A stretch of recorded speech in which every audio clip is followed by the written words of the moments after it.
Did you ever think you would make it? I feel I'm so close I could taste sweet victory. I know this life meant for me.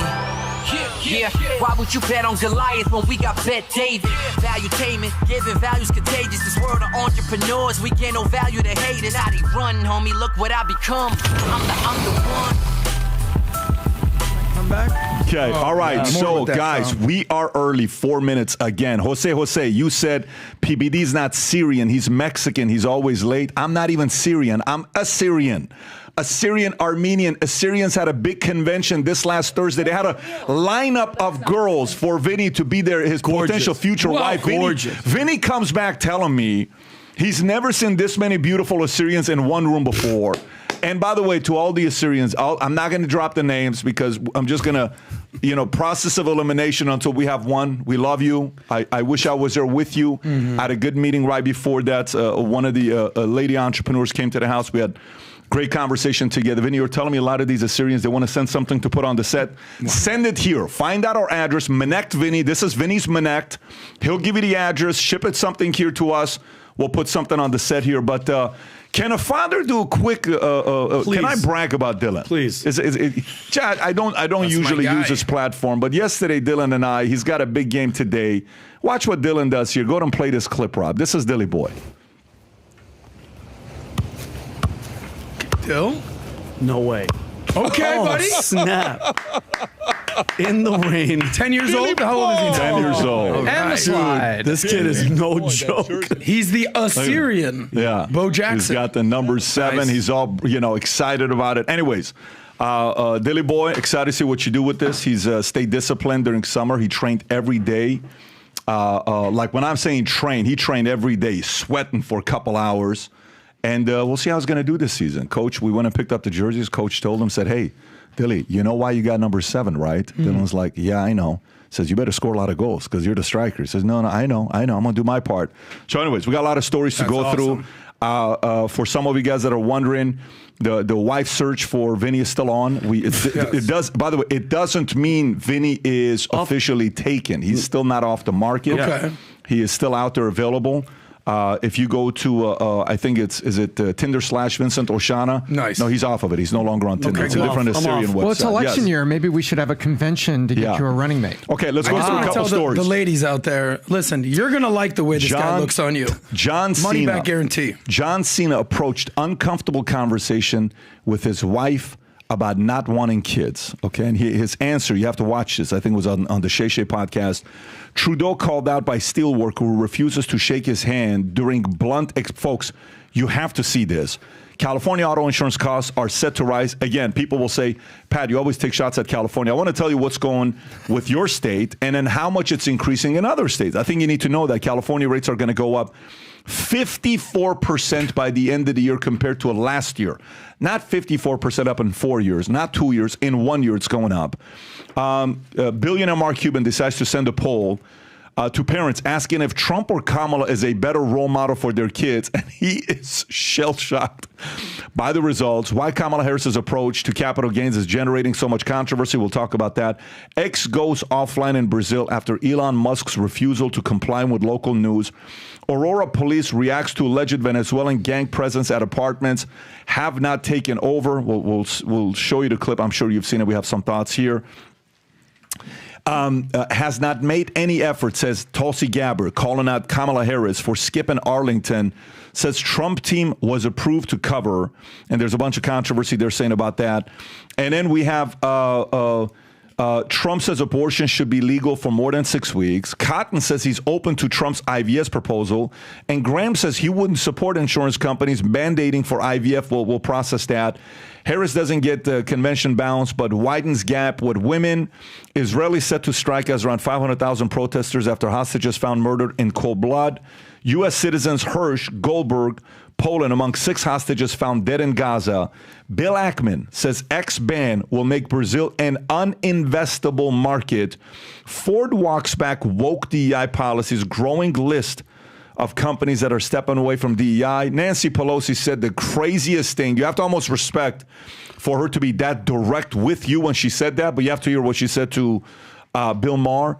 This state decides to launch a home loan program up to $150,000 based solely, ready, on race. And we'll tell you which race is a part of this, whether you can qualify for this or not to move there.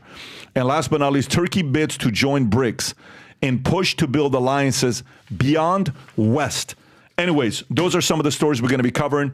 One thing to know, the debate is officially happening. Next is a Tuesday night, Rob.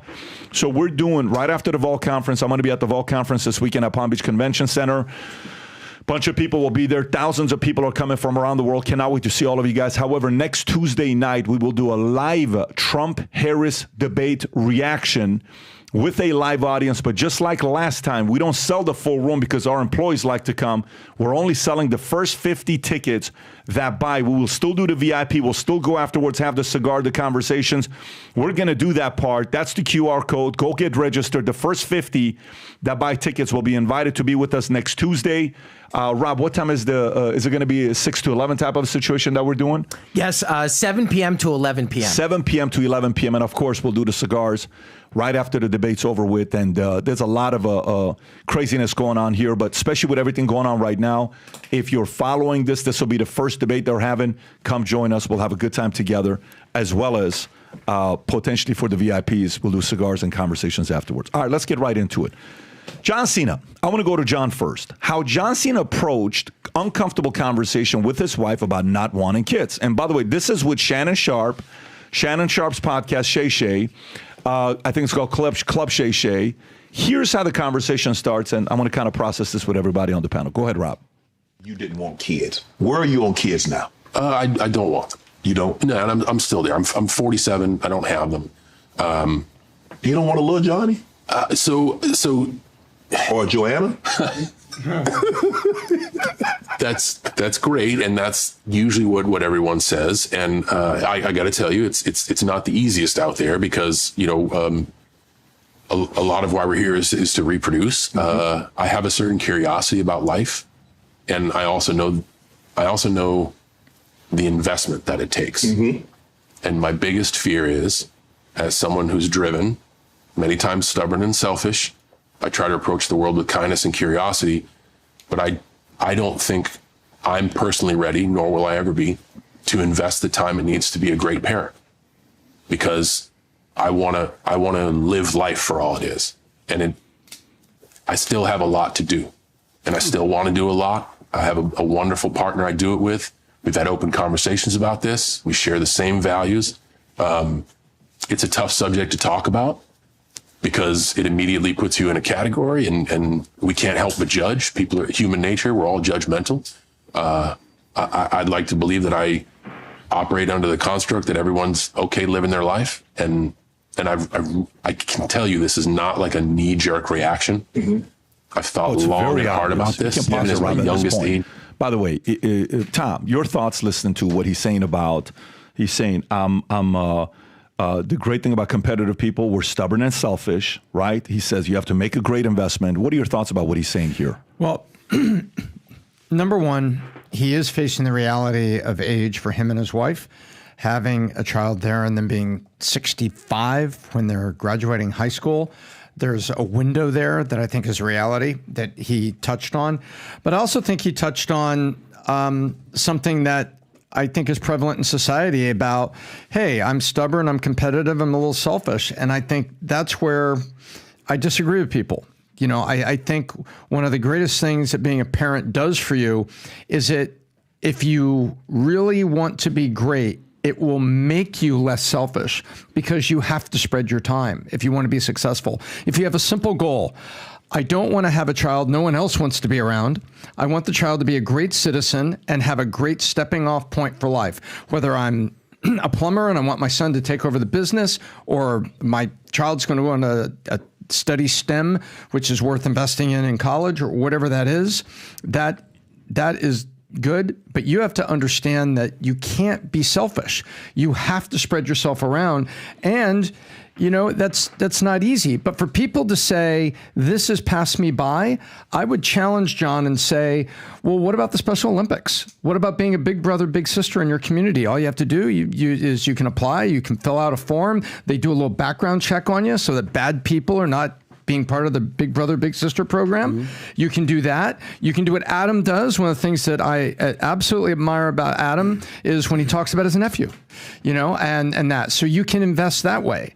And I think America needs a community of strong parents and people willing to be parents when the time is right and the age is right, and not be selfish at that point. But you can pour yourself into helping these United States as Big Brother, Big Sister, and all these Rob, other what do you things. think about it, Rob? How do you feel about it as a parent yourself? I know I'm going to you next, kind of weird, but how do you feel about it? It's the greatest job that I've ever had as being a parent. So unfortunately, I don't think you realize that until you're in it. And some people are going to miss out, especially guys like John Cena. When you see the work that John Cena has done for the Make-A-Wish Foundation, the guy's been very giving, especially to the audience. So you see what a loving person he is, and it feels like children are going to miss out on not having that type of role model as a father. That being said, it's not for everybody. Not everybody makes good parents. Adam, Vinny. I mean, just think about it. The moment he started talking and he said 47, it jumped in my head because I'm 46 and I have the complete opposite attitude. And again, my brain tried to go to judge, but he even said it's like, listen, I'm not going to judge him, to each his own, his life. I'm just curious when it comes to the selfishness aspect. It's like you have a lot of money. You can have a lot of help. It's not like he's going to have the baby PBD and hold it and burp it. And, you know, people with that type of money, you can have help. You could have a nanny. You could have two nannies. That's not going to break his bank. But I'm just curious, Pat, what his upbringing was with his family and what his father and his mother. I don't know the relationship. I don't know the dynamic. And I'm curious to know if he's a Christian as well, because he did say, you know, we're told that we're supposed to, you know, multiply and you know, and spread, you know, have children. So I'm curious to see that. But I mean, I respect the decision. I don't agree with it. Mind you, like I said, I'm 46, Pat, and like just even like we said about the Caesarean convention, I was looking around and like I was seeing people with families, and the joy that I was getting just looking at a kid right now. And you know how I am, Tom. You guys all know how I am with kids. They're a gift from God. And when I see how parents look at them, even when it's a hard struggle, and even when it's difficult, now I'm at the point, Pat, where I'm like, I want that. I want that, and I want it sooner than later. You're also a young 46. Thanks, Tom. And you're driven, and you're making a determination that I'm going to do it, and I'm going to make it work. You're lobbying for that 28-year-old Assyrian. Yes, I like yes, what you just did. yes. Adam, I go like ahead. that. That was a good Well, play this right is- there. Thanks, Tom. This is sort of a question of our time, whether it's a men in this case or women. In human history, the whole conversation of should I have kids or not have kids, it hasn't been this much out there. It's now becoming the question of our age. I mean, how many countries do we see declining birth rates, including the United States? Yeah. So we can look all over the world, but I tend to always say, all right, how does this affect America? And, you know, I'm going through this as we speak. So is Vinny. It's the whole conversation that we have, which I really enjoy because it helps growth, and it really makes me think the number one question, who do you want to be? And, you know, the question that I'm grappling with is, am I more selfish? Am I more selfless? Where does it take? Where do I need to be? Where am I in this map? These are questions that you have to ask as a person. And I've gotten very clear that 1,000,000% want to have kids. Without a doubt. But you don't want to raise them. You just want to have Well, them. I want to do the John Cena thing, make a ton of money, and then just, you know, maybe I'll have Vinny Chess feed him. You never know. Yeah. Yep. But, you know, what I will say about John Cena is he seems to be pretty comfortable with his decision. Do your thing, bro. I've seen Bill Maher be very comfortable with his decision. He seems to be living a very enjoyable yet selfish Although life. I think they're different. I do think those two are different.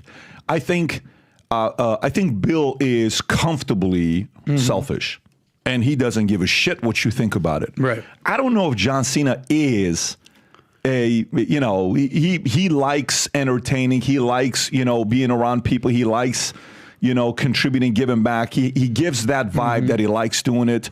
But there's a couple things you got to be thinking about this. So, when he's like, I'm super competitive, and as a highly competitive person, you're what? What were the two words he said? Stubborn and selfish, right? Selfish. Okay. So, in other words, what he's saying to me is, he's saying, I don't think you can have it all. That's all I hear in what he's saying there. I don't think you can have it all, right?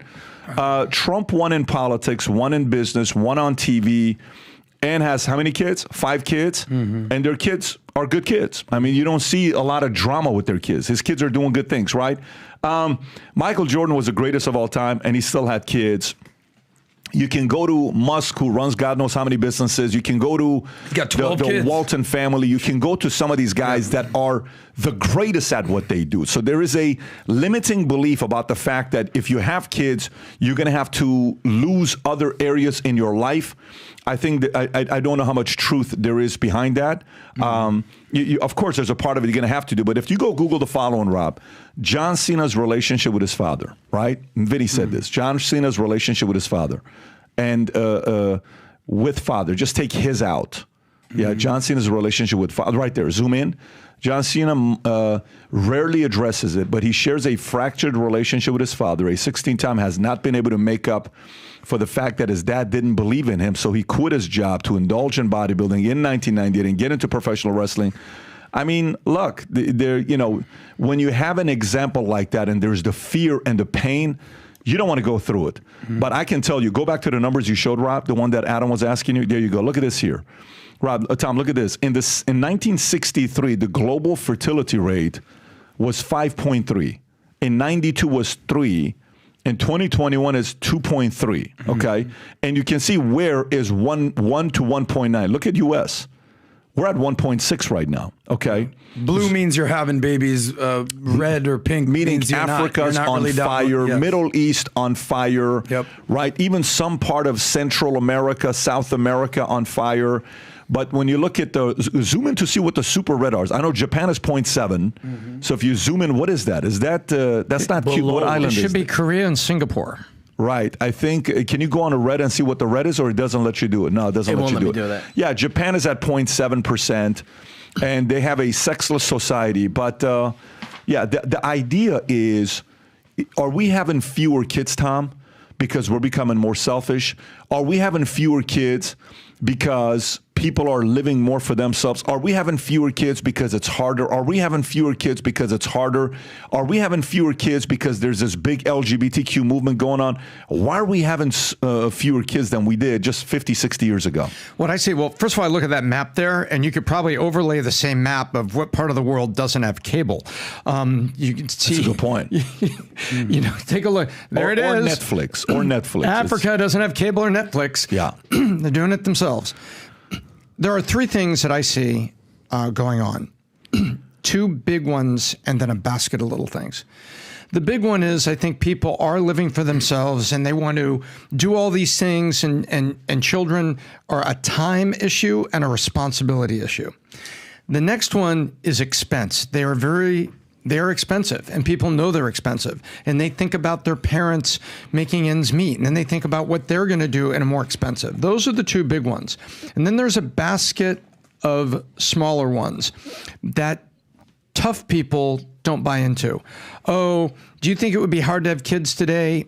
Would you and Kim think twice about kids because of what's happened to schools? No. We would be figuring out ways around it exactly the way we did. So I'm not worried about LGBTQ and invading the school and making that life part of it hard for me.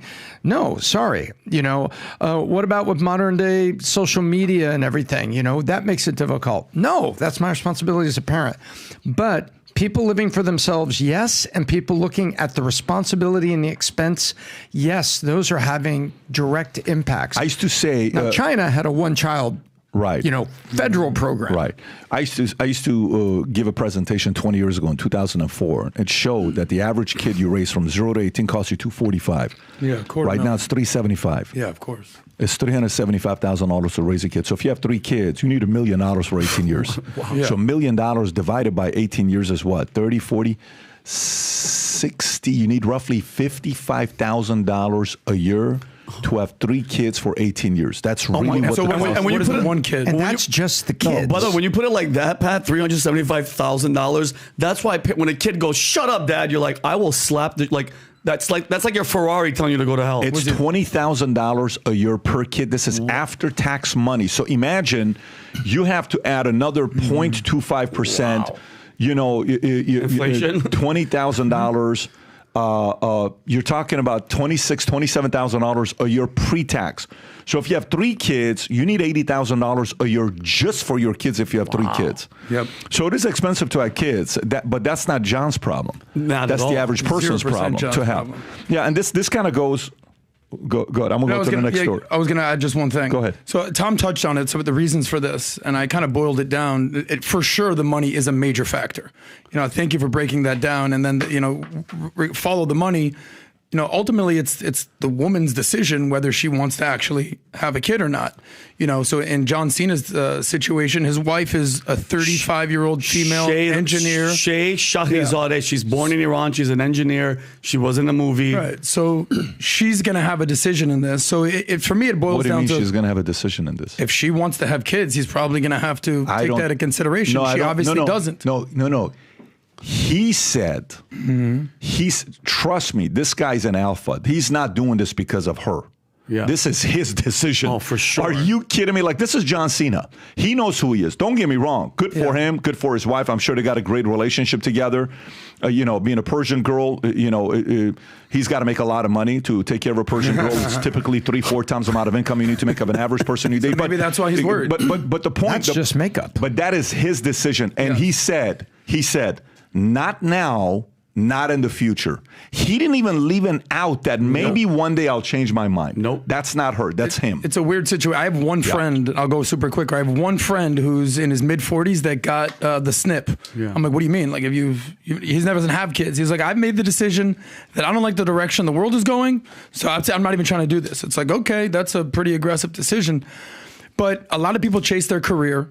And the rise of modern feminism, we've had this discussion before. So women have to basically make the decision: do I pull over and have kids? Do I focus on my job? Do I focus on my career? You're married to John Cena. But that's my point: is that a woman that's married? What is John Cena worth? I'm guessing $100 million, give or take.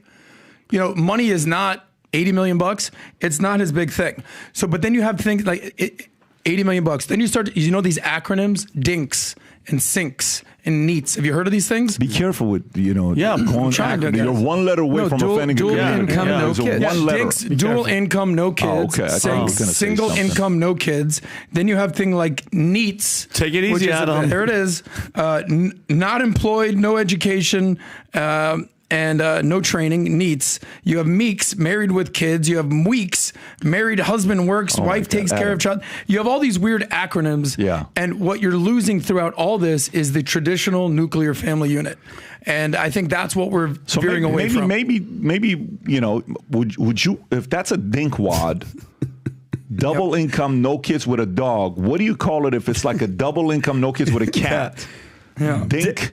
I don't know. I don't even want to go there because, look, folks, maybe, I don't know. Whatever you are, whatever you're into, if you're listening to podcasts, someone's going to offend you. Welcome to one of us offending you today. But let me get to the next story. Yes, sir. Because I want to, guys, if you're from California, earmuffs for the next 12 minutes. I'm just telling you. Or take a deep breath, okay? Yeah. And go in on it on the chat. Just trash St. Patrick. I'm sick of your hate for California. Which I wish, if you only knew how much I love California. And maybe one day I'll tell a story about meetings I had in California that I wanted to be involved in helping address some of the issues in California. But that decision was changed, and then we had different things that we did. But let's go through it. California, auto insurance costs set to rise by 54%. News report says this is ABC. Rob, do you have a video on this, or it's like a 23-second video? I do. I have the newscast where ABC reports on the jump. Let's do this. Let's go to my beautiful Ty. Go and play this clip. By the end of the year, the typical auto insurance policy in California is set to rise by 54%. That's according to a new report by Insurify, compared to 2023 as well. Right now, California's average annual premium is around $1,700, but it's projected to rise to $2,600. The jump due to increasing claims, storm damages, and costly repairs. By the way, is it Insurify or Insurify? Insurify. Why did he say Insurify? Like, because he's reading a teleprompter with a bad tie. That was like a, that was a Ron Burgundy moment. That's a Ron Burgundy moment as well. But let's kind of go through this. Forgive this man. By the end of the year, typical auto insurance is going to go up 54%. And by the way, you may ask and say, but that's everywhere. That's everywhere. Look at this right there. Let's break that down. According to a new report published by Insurance Tracker, the cost of full coverage across the U.S. is set to increase 28% during that time period. But some states, including including California, are seeing a year-over-year rate hikes of more than 50%. June of 2023, full coverage was $1,666. A month ago or 2 months ago was $2,417. By the end of the year, it's expected in California to be $2,681 in the state of California, auto insurance. And meanwhile, folks, insurance carriers are leaving the state. They're flat out sitting there and saying, there is no money to be made in this state. I'm out. Mm-hmm. It doesn't even make sense for us. Geico shut down their 38 office. They're like, we're done. We're out of here. More and more carriers are leaving because the state of California, Tom, are you following how the Department of Insurance is putting in I don't know if you're following the FAIR Act. Are you Yeah, I know fully what you're worded the talking FAIR about. Act? Go ahead. Give us a little breakdown of it. So the California DOI is basically putting in price controls. Tom. Mia. أسرع هم زومت أبا مية للا خم دي خدمة شات لما قناش Go ahead. Go. Not a man or woman alive doesn't enjoy a delightful coffee.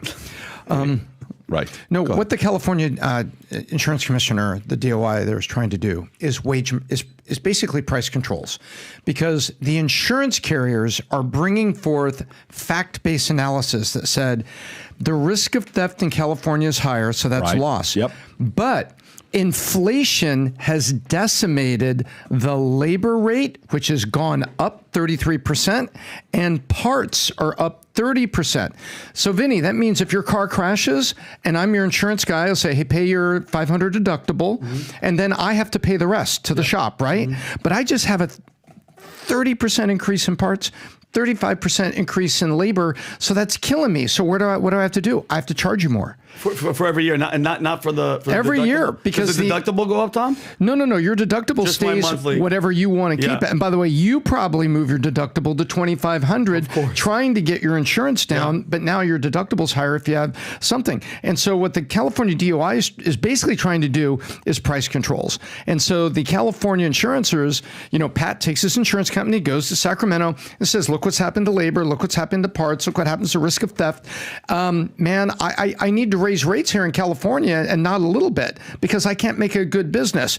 No, you are going to be, subject to the FAIR Act, and we're going to control how much you can go up each year. And he said, okay, well, then I need to tell you about the Leave Act. What's that? I'm leaving California and doing more business in Georgia, Florida, and Texas. Have a nice day. And then they're like, the first time it happens, California said, yeah, whatever. But guess what?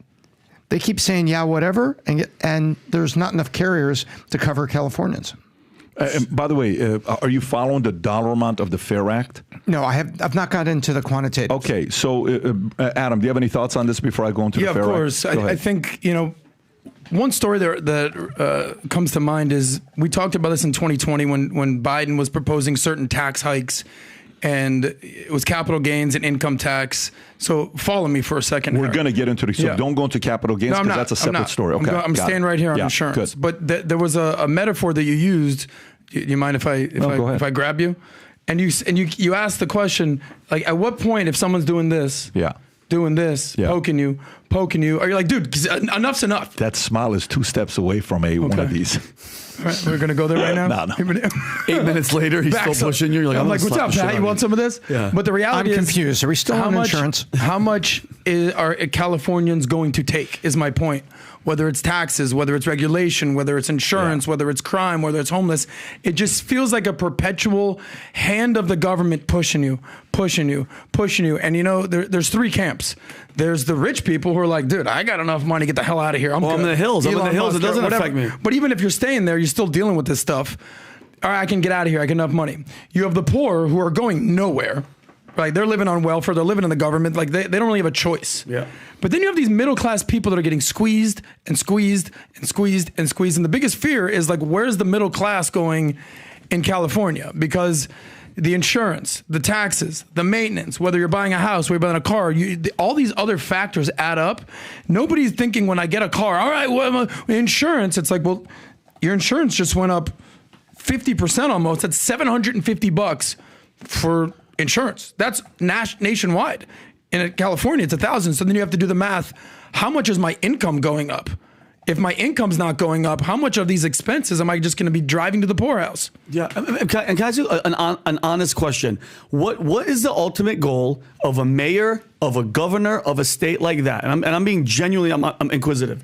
All the crime, Pat, all everything that we're seeing, insurance, people leaving, all that. What is the end goal for this guy? Does he want complete and utter chaos? So like we're gonna have to rely on the government. Like what is the goal? There's when you think about in my opinion. Yeah.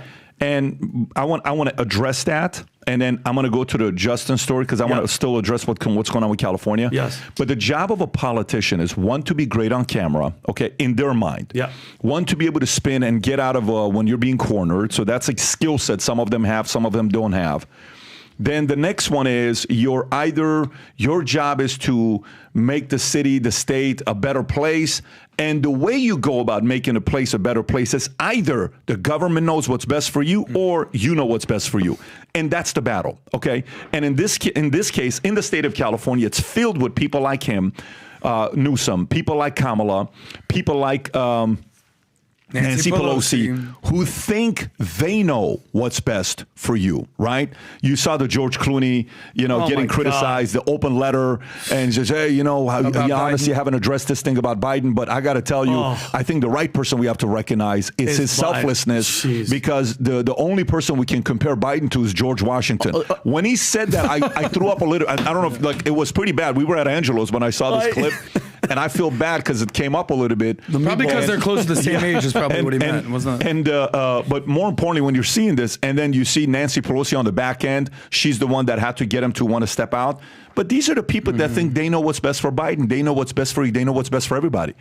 Watch this here, Rob. Pull up the article about the FAIR Act. This is, again, state of California comes out with this plan called the FAIR Plan Insurance. The FAIR Plan Insurance is for people who don't get homeowners insurance coverage. By the way, you know what percentage of people are not getting homeowners insurance coverage? Let me tell you how many people are getting declined, okay?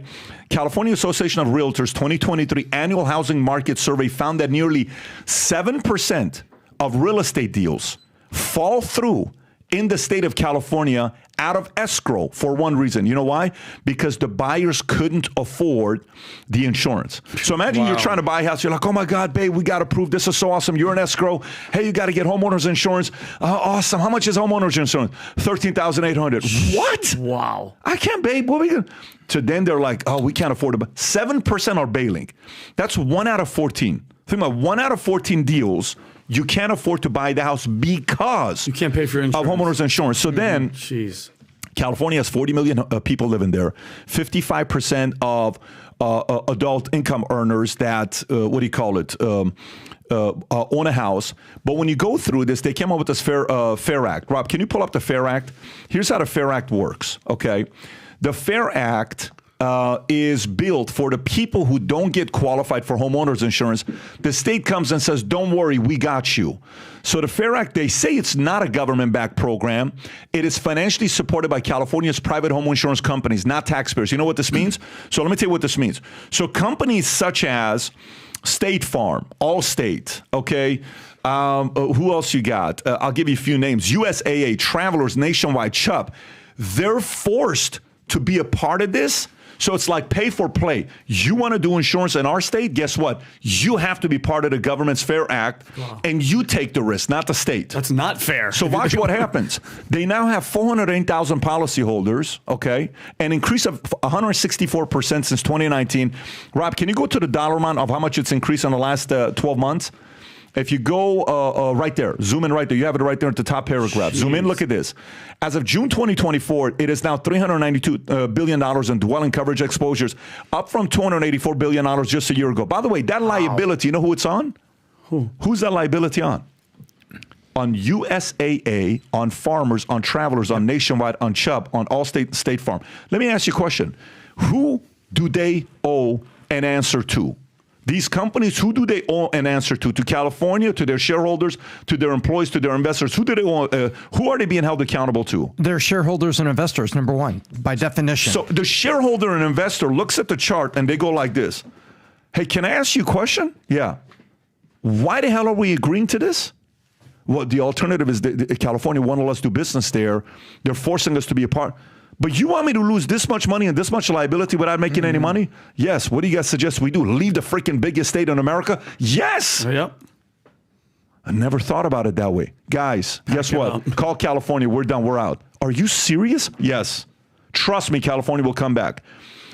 Don't be surprised when these guys are going to be like, hey, California, Tom, how much longer can they go with this? This is one state, by the way.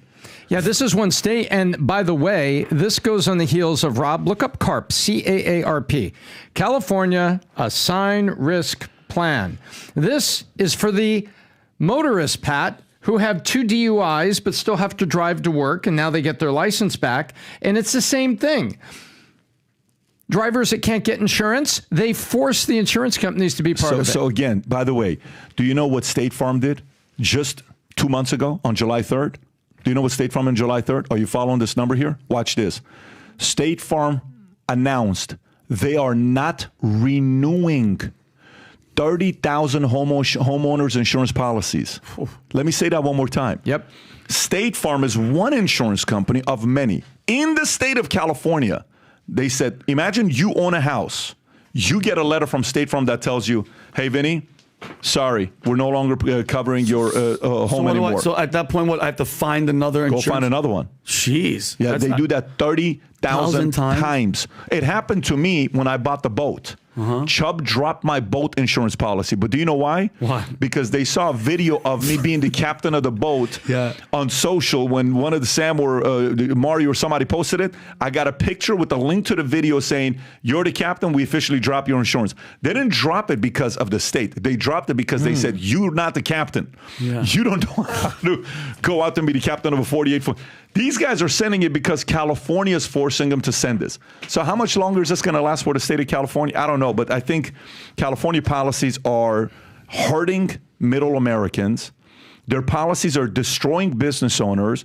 They're thinking the margins of what it is to be. It's just the same thing as what Kamala Harris is trying to do with the food price gouging, right? Yep. We were talking about this last week. When you think about like Publix here, or Albertsons, or Vaughn's, give me the names. Ralph's. Kroger's, Ralph's. What are the names are there, Rob? Adam, I know you don't know. Publix, Winn-Dixie, Trader Joe's, Trader Joe's. Albertsons. Well, Albertson and Kroger is the one they're trying to merge, and the Federal Trade Commission is saying no, right? By the way, do you know what the margins are for supermarkets? Like if a supermarket does $10 million a year, what do you think their profit margin is? It was 10%. How much? 2%. Are you ready for this, Rob? Just actually Google this. I'm gonna take I want you to Google this. Can I guess, Pat, 2? Supermarket profit margins. You said what? You 2%. said 2%. It's 1.6%. Wow. You're right there. Okay, right there. Look at this. The range of 1 to 3. It's 1.6%. So you know how much money they make? Very low. Do you know how much money they make on $10 million? A supermarket sells $10 million of stuff. You know how much they make? Net profits? $160,000. Oh my! Yeah. Who the hell wants to be in that business? And Kamala Harris wants to say, we're going to put some restrictions on.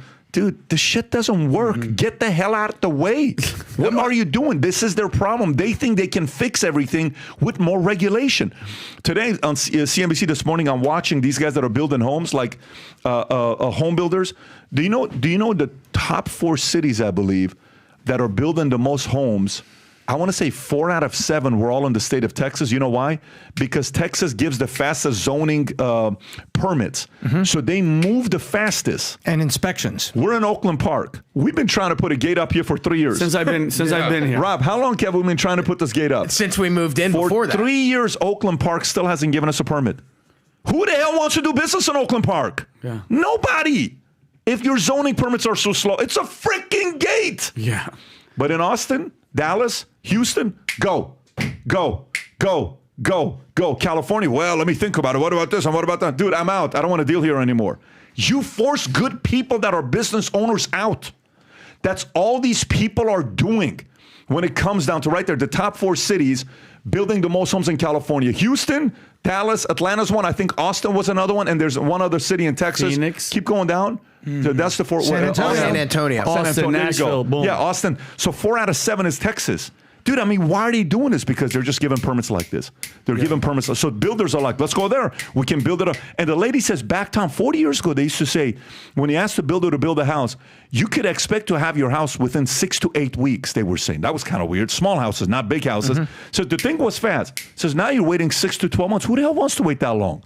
So this is all because of regulators getting in the way and slowing shit down. And there's a common thread between entrepreneurs in general. The uniform general feeling and sentiment is like, get out of my way, let me go create, let me go do something.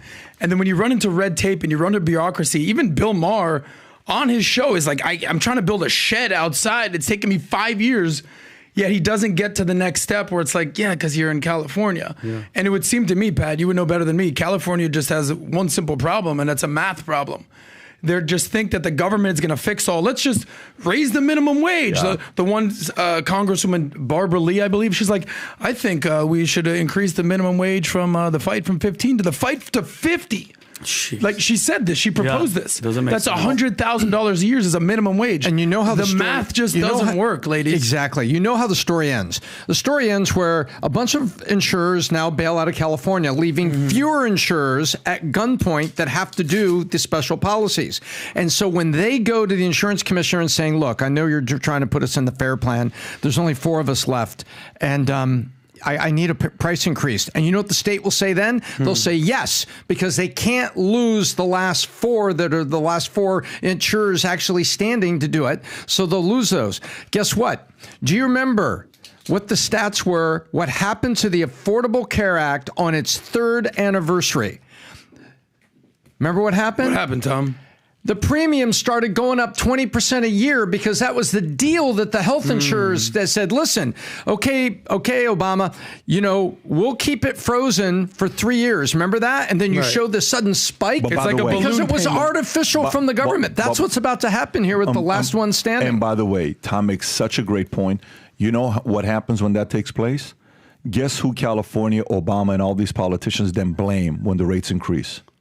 The corporations, they're greedy. Insurance companies. Yeah. That's what they do. And this keeps playing and playing. And by the way, watch this guy. Regular guy. Justin Trudeau is campaigning, okay? And he's going out there. This steel worker, simple guy.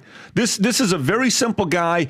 Justin's going out there trying to win over these steel workers with donuts. And then he runs into one guy that doesn't give a shit about donuts and just calls his ass out and walks out. By the way, this... Canada right here is exactly the same as California, except maybe, I don't know if I could say worse or less, but it's exactly like California. So Justin Trudeau, think of him as Newsom's first cousin. Go ahead, Rob. Play this clip. Beta. Hey, I'm just one He doesn't shake his hand. Well, we got donuts over here if you want to thank you for your hard work. I can bring some for my kids here. Okay.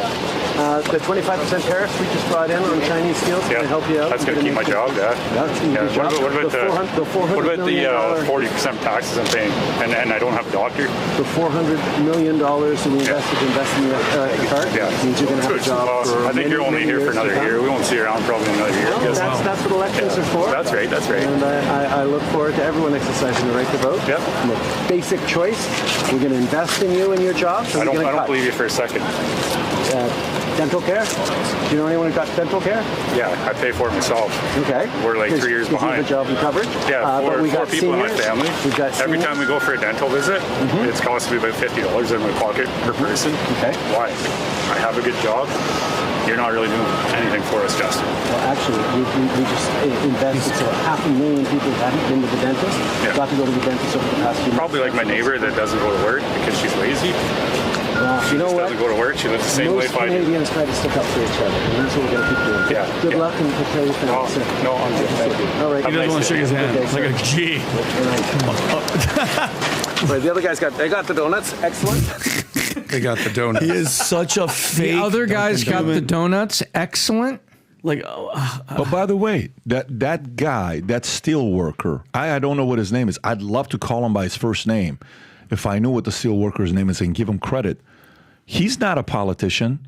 Right. He doesn't look like an MBA student. He doesn't look like a guy that started a business and sold it for $6 million.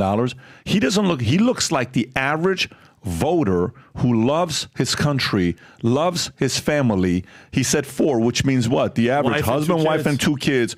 He said, I pay $50 and we haven't been able to go for 3 years. The neighbor that's a lazy person is able to go, but I'm the one working and you're doing this to me.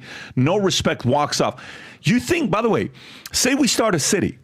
Say we start a new country. Would you take that guy to be one of your citizens in your state? Sure. Would you like that guy to be one of your citizens in your state? Absolutely. It's my first round draft pick. All day long. Come on here, buddy. And we're not going to do 40%. Look at this. It's ridiculous. What is the guy's name? They don't list it yet. Man, looking. I wish we could see the guy. Anyways, he deserves a lot of credit for being straight up. But there's a lot. I went to a restaurant. I don't want to give the restaurant's name because, Tom, you know what the restaurant's name is. I'll text you. So I don't even want to give the city's name, but it's in this area. Matter of fact, I'll text you to kind of get an idea what we're talking about. So you all have been at this restaurant with me, okay? And it's not Angelo, so I don't want you to jump to conclusion, go to Angelo. But I'm out there having dinner with the kids, and we go there.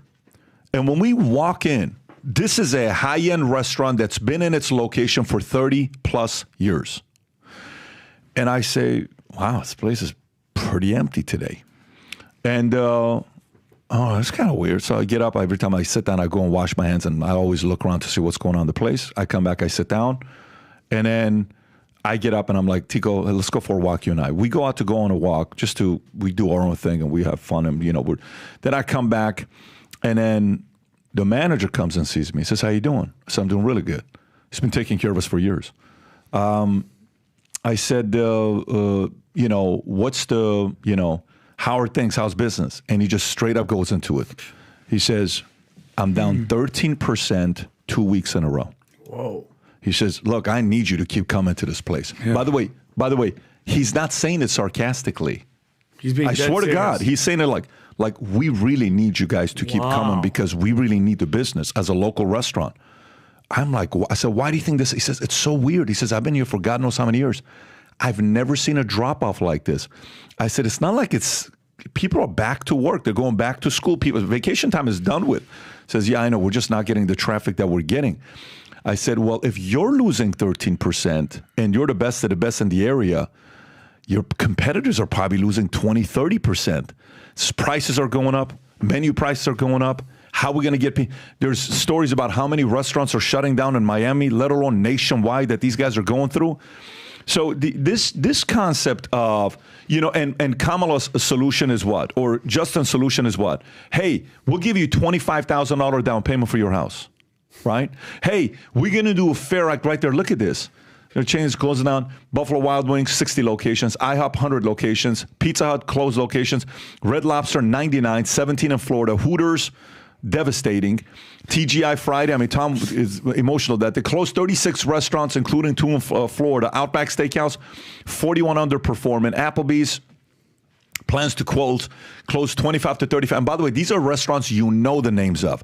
How about the restaurants that you've been going to in your city, local city for years, who are family-owned restaurants that maybe they have 1 location. Maybe they got 3, 5, 10. How about those guys? And then customers go in and they're like, wait, this steak used to be $38. Why is it now $52? Because I don't have a choice, bro. Mm-hmm. I don't have a choice. What do you want me to do? I just got a minute this morning from a guy that runs a cell phone shop, and he says Verizon dropped commissions from 60% to 30%. Verizon dropped commissions 30%. Why would Verizon drop commissions 30%? It's not like they're saying we'll drop it because we don't want to pay you anymore. We don't want any more business. It's because they can't afford it. They can't afford it. In the insurance business, if you don't go raise money when interest rates are high, when a lot of business is being sent your way, you can't afford insurance. So you increase underwriting guidelines to make it tougher. That's your way of saying, I don't want more business. And a lot of people are feeling it today. And, the ways you can solve this thing is to force people to not raise prices or force people to do certain things. Or you can simply fix the economy, put it back into the people's hands, let them do their part. Meanwhile, Kamala Harris is sitting there saying the following. She's saying, where's that story? Here it is. Why Kamala Harris's approach to capital gains is generating so much controversy. Yahoo Finance, okay? Capital gains. Tom, I'm going to come to you first with this, and Adam, I'm coming to you next after that. And then Kamala Harris's endorsement of Biden's plan to tax unrealized gains, targeting households with net worths of $100 million has sparked a significant controversy, with critics like Musk claiming it leads to breadlines and ugly shoes. The plan would impose a 25% minimum tax on income, including unrealized gains, but would only impact the top 0.3% of households. The proposed changes would raise the capital gains tax rate for the richest Americans, aligning it with their overall tax rate, potentially increasing it from 20% to 39.6% for those earning over $1 million annually. Critics argue this could distort the economy, with the tax foundation labeling it a complicated tax on a narrow segment of high-earning households in a way that's never been tried. This is Yahoo Finance. Tom, thoughts on the story? I was unable to get the link for our good friend Rob, but I'll tell you something. Tom, do you want some tea? Want some chai? No, on a serious note, do you want me to get you some tea? I'll have Mickey bring you some tea. Thank you. Okay. Mickey, can you grab some tea for Tom? Go for it, Tom. Yeah, so what was interesting, a link that I was trying to refine, but I was reading that a plumber with 4 trucks probably grossed $1.25 million a year, because they make about $300,000 per truck in total things during the year. So when you take a look at this tax, it sure sounds big, but guess what? That's a small business. You're hitting a lot of small businesses in there where they say, oh, it's going to impact the top 0.3% of households. Would you, if you take, 330 million people and take the top 3%, those are business owners that are employing 40% of the total. Do you follow that? Yeah. You're hitting the business owners, so you're hitting the 40%, you just don't know it. And now you're impacting their ability to buy more trucks, which helps the economy because someone sold those trucks and built those trucks. It impacts their ability to give raises. It impacts their ability to expand their business.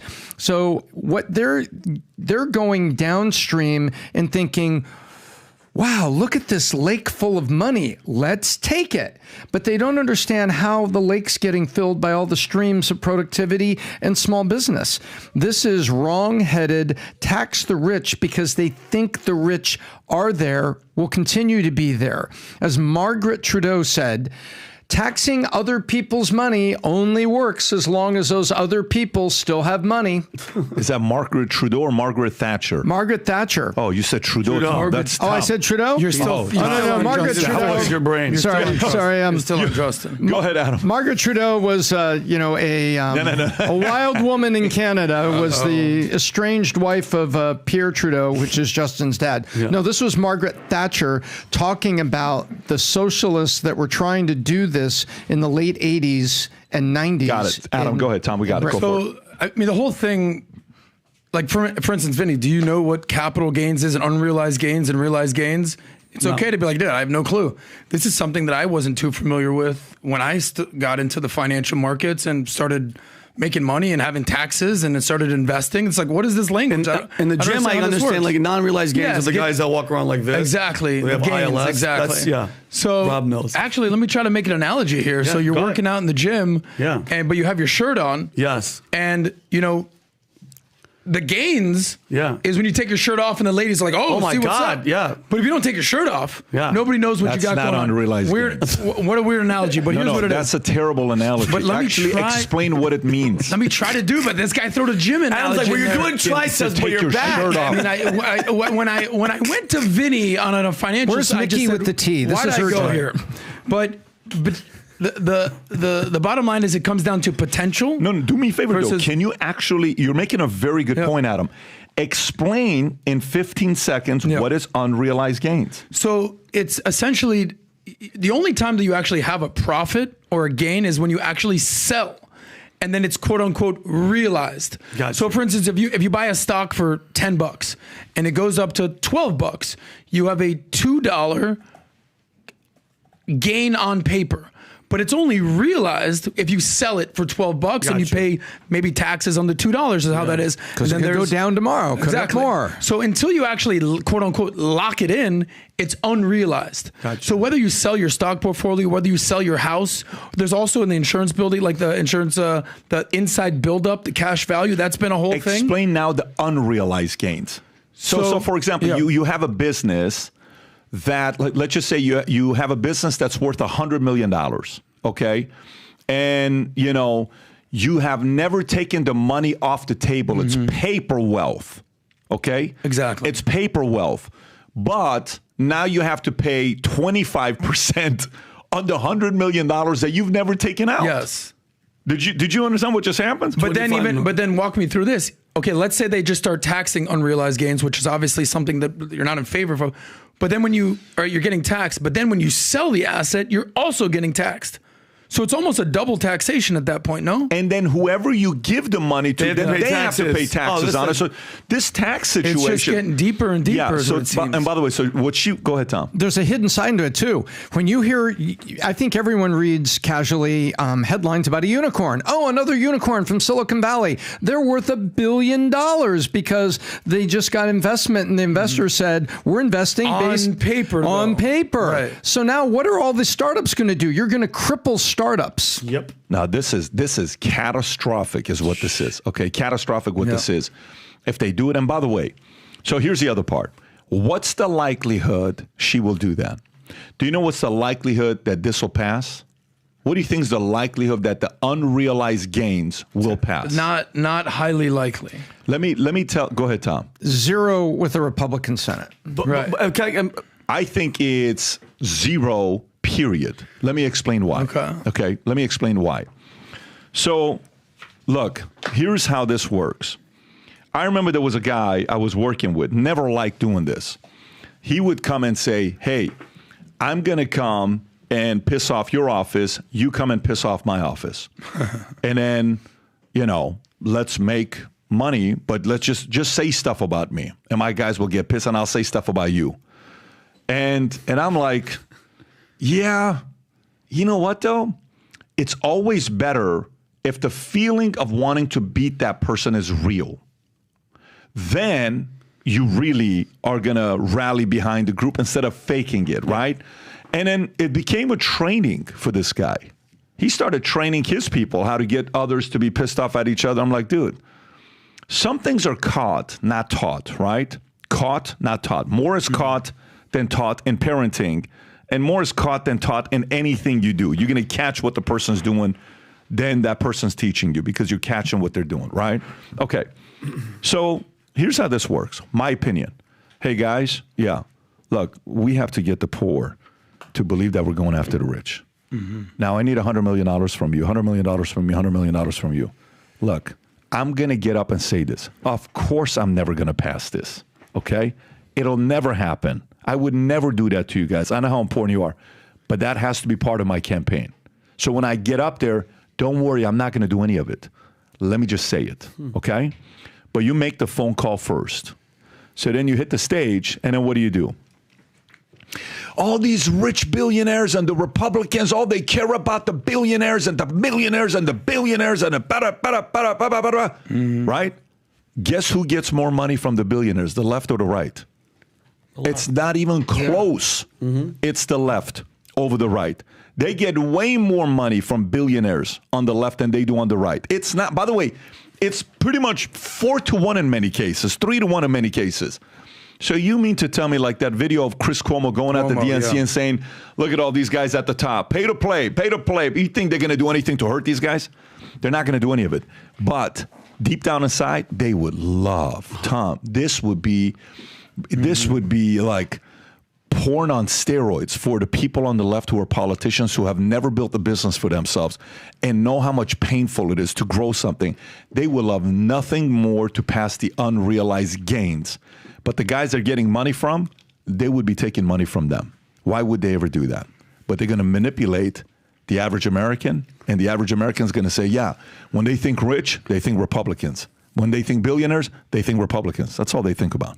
Well, just remember one thing at the DNC. Do you remember the ridiculous juxtaposition of Bernie Sanders? We got to tax the billionaires. And the next speaker was literal billionaire Governor J.B. Pritzker. That's like, I'm a billionaire. I'm like, and I love my life. This is the come to Jesus moment that the Democrats are going to have. It's like, on one side, you have the progressive wing who is just tax it up the gazoo, but then you have quote unquote moderate Democrats who are actual billionaires. Here to look at the story right here. Do you have? By the way, Jon Stewart did a great skit on this. It doesn't add up. Yeah. But Pac, as you go, who is? Because I and not to take a jab at her, I don't think she's that bright at all. Who is telling her to say these talking points? Who is telling Kamala Harris? Who in the Democratic deep state establishment, whatever you want to call it, who is telling her these are going to be your talking? Vinny, are you assuming that these are not all her policies, that she sat down and wrote these all out? She knows this word by word, letter by letter? Come on, man. Well, play this and then I'm going to go answer Vinny's question. Go ahead, Rob. A guy yelling, "Screw the billionaires," followed immediately by a very happy billionaire. You can't make this up. It's all okay if it's our billionaire.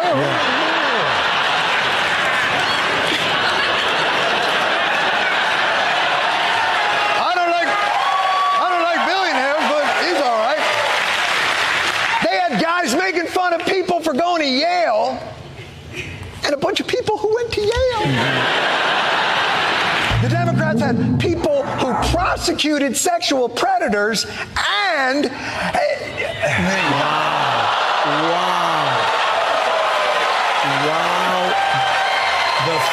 I bet you all the producers in the studio are like, oh my God.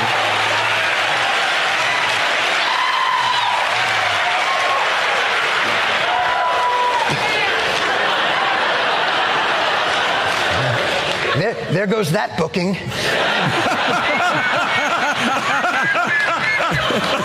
He's not going to perform for the Klan Foundation anytime. It's amazing. But that's the lunacy of it. This is when he was good. When he was like this, because he did this to Nancy Pelosi's face one time 12 years ago. Great point when he didn't care and it wasn't so one-sided. I think that's old school. The ultimate sad point is, what were we just talking about? Government policy, liberal policy in California, and what's happening to real Californians, car insurance, homeowners insurance, and the price of living in California, let alone property taxes. But remember, once upon a time, it wasn't Omar and it wasn't AOC that was the most liberal individual in the Senate or House. Once upon a time, the person that sat atop the most liberal senator in Washington was Kamala Harris, coming out of the Berkeley, Willie Brown, and... Watch your language, Jim. Yeah, Willie Brown. And no, she was the machine, part of the machine that was Willie Brown, Nancy Pelosi, his machine, and that Gavin Newsom. Let me just say one thing about... but you were going to answer that question. No, but think about it. She's been very left. I think her I don't campaign, care about his machine, but Vinny had a question. I had a question. We brought you tea, Tom. Please drink the tea. You're concerning me. Make you put some stuff in it to make you happy. Go ahead. I know for a fact, we all know what the process was. Debate, Biden done, Kamala propped her. Who is telling her in the financial mindset, who would tell her to say something like that, knowing that nobody's going to like it, nobody's going to approve it? Who's giving her those talking points? Well, listen, you have to know, when it comes down to economy, she knows nothing about this. She doesn't know much about the economy, okay? Yeah. And her strategy is more, I'm speaking. I'm speaking. Yes. I'm sorry, Mike. I'm speaking. Okay. She's done that so many times. She did it one time to a guy when in Congress. She's asking him a question, and he's trying to answer. It's another one. And he's trying to answer, and she goes, "I'm sorry, I was speaking." And this is I don't understand this move. By the way, she's gonna do it to Trump. And just watch for this one, guys. Next week when we have the election night, we'll be together. You'll see. But can you pull up the "I'm speaking" right there with Pence, right there, top right, top right. Mr. Vice. Watch this. Just watch what she did. He's sleeping. Mr. Vice President, I'm speaking. I'm speaking. Watch the head. Mr. Vice President, I'm speaking. I'm speaking. It's extremely unlikable. Mr. Vice President, I'm speaking. I'm speaking. Oh, cool. So am I. Thanks. Oh, my God. We're both speaking here. We can then have a conversation. Okay? Please. Okay. Trying to answer you now. The people deserve a straight answer. I will not sit here and be lectured by the Vice President. I'm speaking. I'm about to. But she's got some policies that are hers. I saw something with her and who was the guy that used to be very heavy and now he's super skinny, about to disappear? What was the guy's name? The guy on TV. Al Sharpton? Al Sharpton. Oh. So she's talking to Al Sharpton. Typing. He's the prophet. We didn't set that up. That was all the description. When is this, Rob? What date is this? It doesn't say September 1st is when this was posted. Okay, watch this. She agrees to reparation yesterday. Watch this. Go ahead. Area of reparations for descendants of Africans enslaved. Watch. If you elected president, would you sign that bill if it came Watch what she across your says. desk? When I am elected president, I will sign that By the way, you can pause it. She doesn't know what she's talking about. I have no idea. She said she listened to Tupac in college. Bro, Tupac was 10 years old. If you were listening to Tupac in college, you're a pedophile. Like, what are you doing listening to Tupac in college? Like, to some of the stuff that they say, yeah, look at this. She went to college 86 to... She says the weirdest things sometimes just because she's trying to win them over. You got the clip, right? Did you guys hear her? She's speaking in front of a white audience, and then she's speaking in front of a predominantly black audience. She changes her accent to be like... This is on the same day. This is on the same day. Listen to this. Go ahead, Rob. You better thank a union member for sick leave. You better thank a union member for paid leave. Yep. You better thank a union member for vacation time. Some extra eyes in there. You better thank. Because what we know.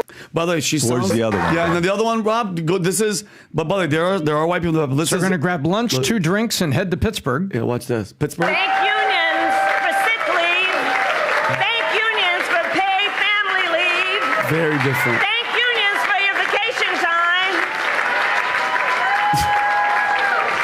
And the other one, she sounded like, remember in Coming to America, Arsenio Hall, when he's a preacher, he's like, I don't know what y'all came to do, but I came to praise his name. That's who she's become. Like, and people aren't noticing that. And by the way, she wants to give reparations to African Americans. She's not African American. I don't know why people don't get it. She's Indian and Jamaican. Did you tell her she's left out of that? She doesn't. To me, did anybody give her the send it like, hey, Kamala, you're not going to get any of that money, by the way. To me, the whatever color identity is the least of my issues. For me, it's going to always come down to the math. Yeah. Because what I've realized, and we all remember Bernie in 2015, 2016, there's a lot of people out there, I like this. I like what he has to say. All right, yeah, make him pay more. I like that. Okay, great. These guys are billionaires. Elon Musk, Jeff Bezos. I need a little bit more money. Medicare for all. That's all. Sounds good. Okay, the Green New Deal. Who doesn't like the earth? It all sounds good. But then just like a check at an expensive restaurant when there's the girls there, or sometimes I know Pat's going to make a joke right here, someone has to pay the bill. And then you never see the girls chip in. Maybe this is me just being a little putting my business out there, but it's always going to come down to a guy being like, all right, well, so who ordered the 7 shots? What? All right, you got 12 appetizers. How'd this bill become $1,000 for dinner? This is what's going on. They make all these proposals that sound good. And they're like, how are we going to fund $3 trillion for the Green New Deal? Mm-hmm. We're already drowning in debt as a country. So they're just going to keep saying it. But then when you actually do the math, just like we discussed in California, it's like, how are you going to fund all this? And the problem is you need a sort of an SOB like Trump to be like, yeah, we're not doing any of that crap because we're broke. We have no money. And until we actually get our money right and balance our budget, we're not doing any of this nonsense. And I wish people would, you're so right. And I wish people would do a simple history lesson. Just go back and look up Greece, the country of Greece, and what they called austerity, where they notified people, man, we are so broke, we're beyond broke, and we have to do 2 things. You have to work 2 years longer to get their equivalent of Social Security, remember this? And it will be cut by 7% when you get there. Wait a minute, I gotta work 2 years longer for 7% less? And then they said, wait, we checked the spreadsheet. It's actually 3 years longer for 12% less. And it ended up where the people protested and there were riots. That's what happened. There is an end game where the spreadsheet breaks. Yeah, and by the way, Rob, do you have that clip of Nancy Pelosi sitting across from Jon Stewart where she cast a vision of what they want to do with all these illegal immigrants in America, and she doesn't hold back at all? I mean, she's just like straight up saying it to Bill Maher to his face. Watch this. Go ahead, Rob. The California lawmakers just passed a law. It hasn't been signed by Governor Newsom, but giving government assistance to undocumented immigrants to buy houses. That's kind of a different place than the Democratic Party used to be on immigration, is it not? I'm not going to say that's what the country's going to do, but that's certainly where California is. Well, let me just say, immigration had always been a bipartisan issue. I refer you to but not free houses. Well, that's not free housing. It's the American dream being available to more people. But understand this about immigration. The best speech on immigration was by President Ronald Reagan. This is the last speech I will make as President of the United States. I want to communicate a message to the country I love. And he talked about the Statue of Liberty and the beacon of hope it is to the world, and what America was preeminent in the world because our door was always open. And we will cease to be preeminent $200 billion when we shut the door. Now, that's, I don't do justice to the great communicator. And watch Google the it. applause It's a fabulous speech. And George Herbert Walker Bush continued in that respect for the diversity of America and the rest. California's always in the lead. Maybe others will follow that lead, but that's up to those states. But we are very blessed here with beautiful diversity. So you'd vote for this law? Excuse me? So you'd vote for this law?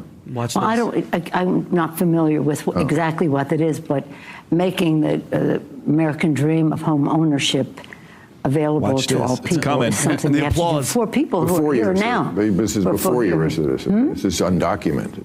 This is for the undocumented. Well, what I would like to do is move them to documented. Look at the audience. What a bunch of idiots. Whoever clapped, idiots. One of the best things that we can do for our economy is to pass comprehensive immigration reform. Butler Penn, you made a great point, too. She's wearing an American... Every time I see someone wearing the American flag with the Ukrainian flag, that's all I need to know about you. So it's other people before us. I'm sorry, Vinny. Go ahead. So I've been diving down into this, and let me explain what is happening He's back, here. folks. That tea was good. That tea was back. It was back. No, and I'll tell you, no, seriously, here's what's happening here. So I went in and I dove in. These aren't posts on X. I dove into some stuff. And the homeless crisis is led by people who are citizens, usually addicted, and people with mental health issues are a very significant percent of the homeless population of those who are citizens. The homeless population among the people that just arrived here, like, you know, on those walks from Central America that we see coming through Mexico and coming through Eagle Pass in Texas and all that, those are, when they come across here, amazing numbers that are homeless.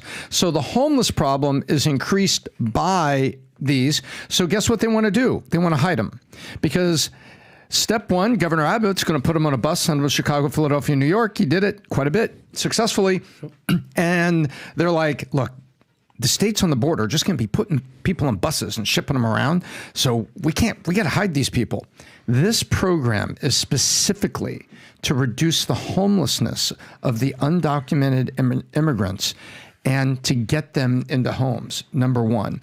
And number two, it's now that they have a permanent home, they have a registry status for voting? Voting. Weird. Exactly. It's not weird. In fact, so now here's the next one. Can any state on an annual basis run the deficits like the United States of America as a country does? Hell no. No way. No, they cannot. But you know where they get money? So what if there's 10 wildfires in, let's pick a different state. Federal government. What if there's exactly. What if there's a terrible hurricane that just overwhelms Hawaii? Yep. And they're typhoon in the Pacific, I guess, overwhelms Hawaii, and they need FEMA. So FEMA comes in and what do governors always ask the president to do? Declare this area a federal disaster area eligible for money so we can balance our budget. So it's not the citizens of California are paying for these houses. It is every taxpayer in the United States of America, because they're going to go seek federal money to match this because they're not going to be able to balance the state budget. Ladies and gentlemen, this is nationalized housing welfare to get those people off the streets and to devisualize the homeless situation and put them in homes with permanent addresses where they will vote. Wow. I'll say one thing about Nancy Pelosi.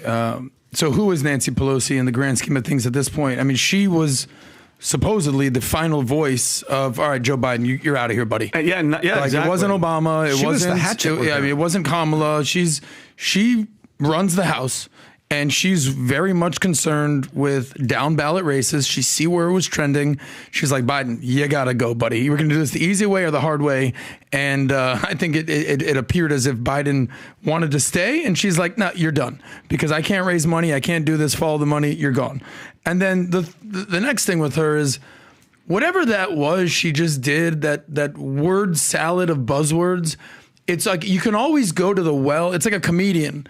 Vinny, like, if the crowd ain't feeling you, you can go to your one joke where you're like, oh, my back gave out. Yeah. Like, that. Yeah. So she's going to go to her just word salad of buzzwords. And if you roll the tape, it's the same stuff. The American dream and the Statue of Liberty and the dream of home ownership and our diversity is our greatest strength. And our door's always open for undocumented workers and immigrants. Well, California's leading the way on it's all just buzzwords of nothingness, of word salad, where it's essentially just a handout to the poor or to the undocumented. And then she gets her round of applause and then she's like, all right, I did it. Thanks. But she didn't say anything other than she's essentially helping ruin America and giving away more money. And while admitting in there in one little quick couple words that she didn't really understand the bill he was actually asking about. I don't know which one you're talking about. Right. I'll look into it, but but this is given it to people that are undocumented. Yeah, I mean, we have to put together a comprehensive to make these guys documented. You don't know what bill is going on in your state when you're the head of the government, of the federal. What is happening? How do you not know? Well, That's look your at everything that's happening in her freaking state. Look at everything that's happening. They got a math problem, and they don't want to use a calculator, dude. Yeah. All right, let's go through what's going on with X. By the way, if you guys know, there's a massive feud going on between X, Brazil, and their Supreme Court Justice, their Alexandre de Moraes. Here's what's going on here. So here's a Guardian. I'm going to read a few of them for you, and then we'll go open up and talk about this. X goes offline in Brazil after Elon Musk's refusal to comply with local laws. Okay, so Elon is saying, Brazil, screw you. We're going to do whatever we're going to do here.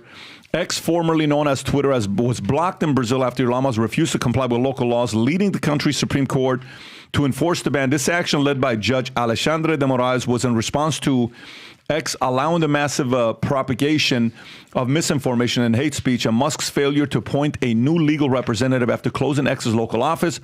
The ban left millions of Brazilian users, including top influencers like Felipe Neto, unable to access X.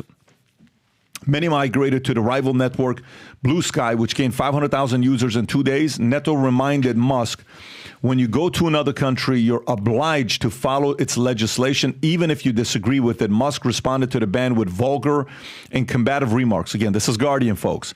Calling Judge de Moraes a Voldemort and accusing him of being a dictator and a fraud. Okay, so obviously that's not going to sit well with him because he doesn't want the people to know who he really is. And Elon Musk just told him who he really is. And then you got, things are getting serious when the Hulk is getting involved. And I'm talking about Hulk like Mark Ruffalo. If you want to go to this guy's, the tweet he puts up, Rob, just go to my Twitter account. I retweeted at this guy. So think how weird this situation is. This guy, Mark Ruffalo, okay? He tweets out and quotes Alexandre, zoom in on his tweet, and then you'll come back to what I responded with. He tweets, this is what Alexandre said. Elon Musk showed his total disrespect for Brazilian sovereignty and in particular for the judiciary, he's talking about himself, setting himself up as a true supranational entity and immune to the laws of each country. De Moraes wrote, look what Mark says, because he is a weird and entitled billionaire tech bro. Tax him heavily. He says this, why you'll go to the comment section, go back please. Look at the comment section. He turned off the comment section. Weird. Now go back, Rob, to my tweet, respond at him. And I said, defending Alexandre de Moraes, while having comment section off, says it all. Both you and him hate freedom of speech as anti-American as one can be, right? And this continues. Robert Reich gets involved, which I have a phenomenal picture to show you guys of Robert Reich when he was younger and handsome. I can't wait to share the Rob. I'll send it to show to the audience. We have to give him credit on how beautiful and handsome he was when he was younger. But so Robert Reich gets involved. Labor Secretary Robert Reich claims Elon Musk's out of control, says regulators should threaten arrest. What? Threaten arrest? Because he bought X and people are able to actually speak there? This is him. Robert Reich said Elon Musk is out of control and argued in a column that regulators should threaten Musk with arrest if he continues to disseminate lies and hate on X. And Reich criticized Musk's accusation of Twitter as dangerous nonsense driven by quest for power, not free speech. He urged the U.S. government to terminate its contracts with Musk's SpaceX, questioning why the nation relies on Musk companies when he shows utter disregard for public rest. And by the way, he's saying all this shit right. While Brazil is a couple months away from election, I think they got an election next month, in the month of October. And in Brazil, they use Twitter heavily. Tom, what are your thoughts on what's going on in Brazil? Well, I've got two thoughts. One is, do they have a president or they just have some sort of judicial dictatorship? Number one. And number two, do the people of Brazil understand what's going on here? You know, you have an outside platform that can't be controlled inside, so the people can see the truth of what's going on around them and make their own decision. And so what you have is a very large, significant country with a judicial this is what a wing of the Democrat Party want here in the United States. They want the ability to turn on and off the dissenting view, and they're going to call it hate speech. They're going to call it not progressive. They're going to put whatever branding, which they do very well on it, and that's what they want. Well, that's what Brazil has got, because Brazil, if you follow the story of being president there, you never retire. You usually go to jail. And then there's a new election and the next guy comes in and then he might go to jail. So there's a long-standing tradition there. They do have term limits, but they don't have parole. So you've got a bunch of things here you have to deal with. But the people of Brazil are here. And I think Elon Musk is saying, look, there were other tweets from Musk that he says, I'm not going to do something that's illegal, and they were asking me to do other things here, not just comply with their law. And so Brazil does have a president. It's Luiz Inácio Lula da Silva, who took office January 1st. Third term as president. He was previously served from 2003 to 2011, and he's both the head of the state and the head of the government, leading the executive branch and the federal government. You know who he is?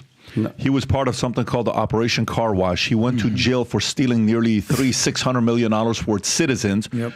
The Supreme Court Justice, Alexandre de Moraes, goes and releases him from jail and changes the law because they knew that only one guy could beat Bolsonaro, which is Lula, and Lula ends up beating Bolsonaro. The day he does, there's riots of millions of people in the streets of Brazil. That Lula guy is one of the biggest criminals in the history of Brazil, who is one of very good friends and allies of Bernie Sanders and AOC. Yeah, weird. He's the Bernie Sanders of Brazil, although he's also been to jail. Straight to jail. But Pat, you've done multiple panels about Brazil. You know, I've been from Miami, Colombian friends, Argentinian friends, Venezuelan friends, a lot of Brazilian friends. They have mixed feelings on what's going on here. But my Northern Star is, all right, where does the United States rank in all this, right? Like, great, I understand there's chaos in Brazil. I understand there's chaos everywhere around the world. You know, this whole concept of freedom of speech and freedom of expression. My Northern Star is, all right, where's USA in all this? And the reality is in USA, we're actually trending the wrong way. Not a good look. So that, you know, I've gone through, I can show you some stats in a second, Rob. The whole concept of freedom of speech and the freedom of speech index, dude, I reviewed the World Population Review, Reporters Without Borders, Pew, World Press Freedom Index. There's all these different classifications. And essentially what they do is they'll either put a country into one of 5 categories. And the green, which you can see over there in Scandinavian countries, is a quote-unquote good situation. Then the second one, which is towards yellow, is a satisfactory situation when this cumulative index of freedom of speech, which factors in freedom of press, freedom of expression, protection of freedom of speech, everything with that. Then you have quote-unquote noticeable problems, which is in orange. So if you go to the United States, noticeable problems. Okay. And then it gets worse. The fourth category is light red, quote unquote, difficult situation, which you can see happening in certain parts of South America and Africa. And then you have a number 5, very serious situation, which it looks like in China, in Russia, in North Korea, that side of the world, Saudi Arabia, where good luck saying anything. So for me, my biggest concern is United States. You know, in 2023 or the last time they did this, it was post-COVID, so 22, 23, we were number 45 in the world. So there's about 180, 190 countries, depending on if you're going to factor in size and population. 180 countries. We're number 45. All right, not the best.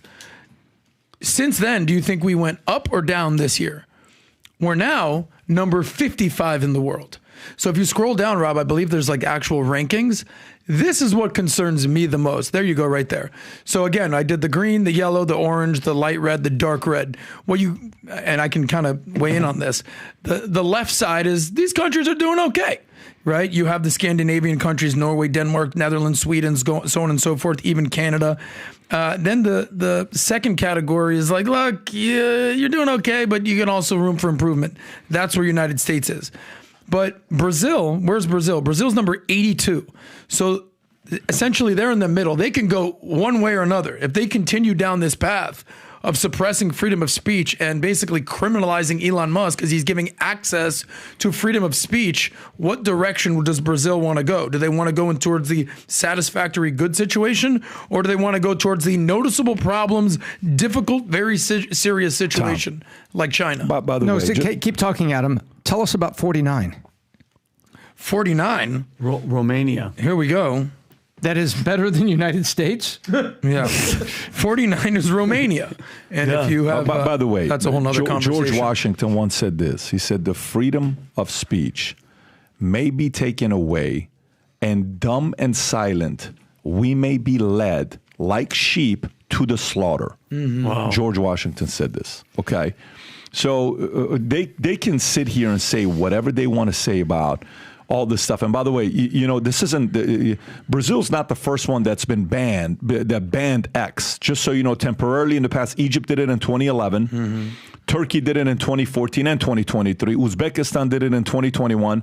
China banned X permanently in June of 09, like permanently. Wow. June of 09, they're like, hey, you have a social media app? You're done. Thanks, bye. Iran blocked X. Done in 2009. Yeah. North Korea blocked X and other platforms, Facebook, YouTube, since 2016. Mm-hmm. You got Russia throttled access to X in 21, formally banned it in March of 2022 after the invasion of Ukraine. Many Russians use VPN to bypass it. Pakistan blocked X earlier this year. Venezuela blocked X following the 2024 election amid allegations of fraud and widespread. We're talking about Maduro's situation here. Yep. And now they're going after Elon, okay? And, you know, with the whole thing that happened with Pavel who telegrammed that went to you know, they arrested him. I think they arrested him in, they arrested him in Europe? Where did they arrest him? In France, right? Yes. So here's the thing that with Elon Musk, he's done such a great job that they can't touch him. Because you know the number one EV automaker in America that creates more EVs than all the other cars combined, you know what that company is called? It's called Tesla. Yeah. You know, while the two people were stuck in space with a company called Boeing that's been around for God knows how many years, you know who was the one that said, you know what?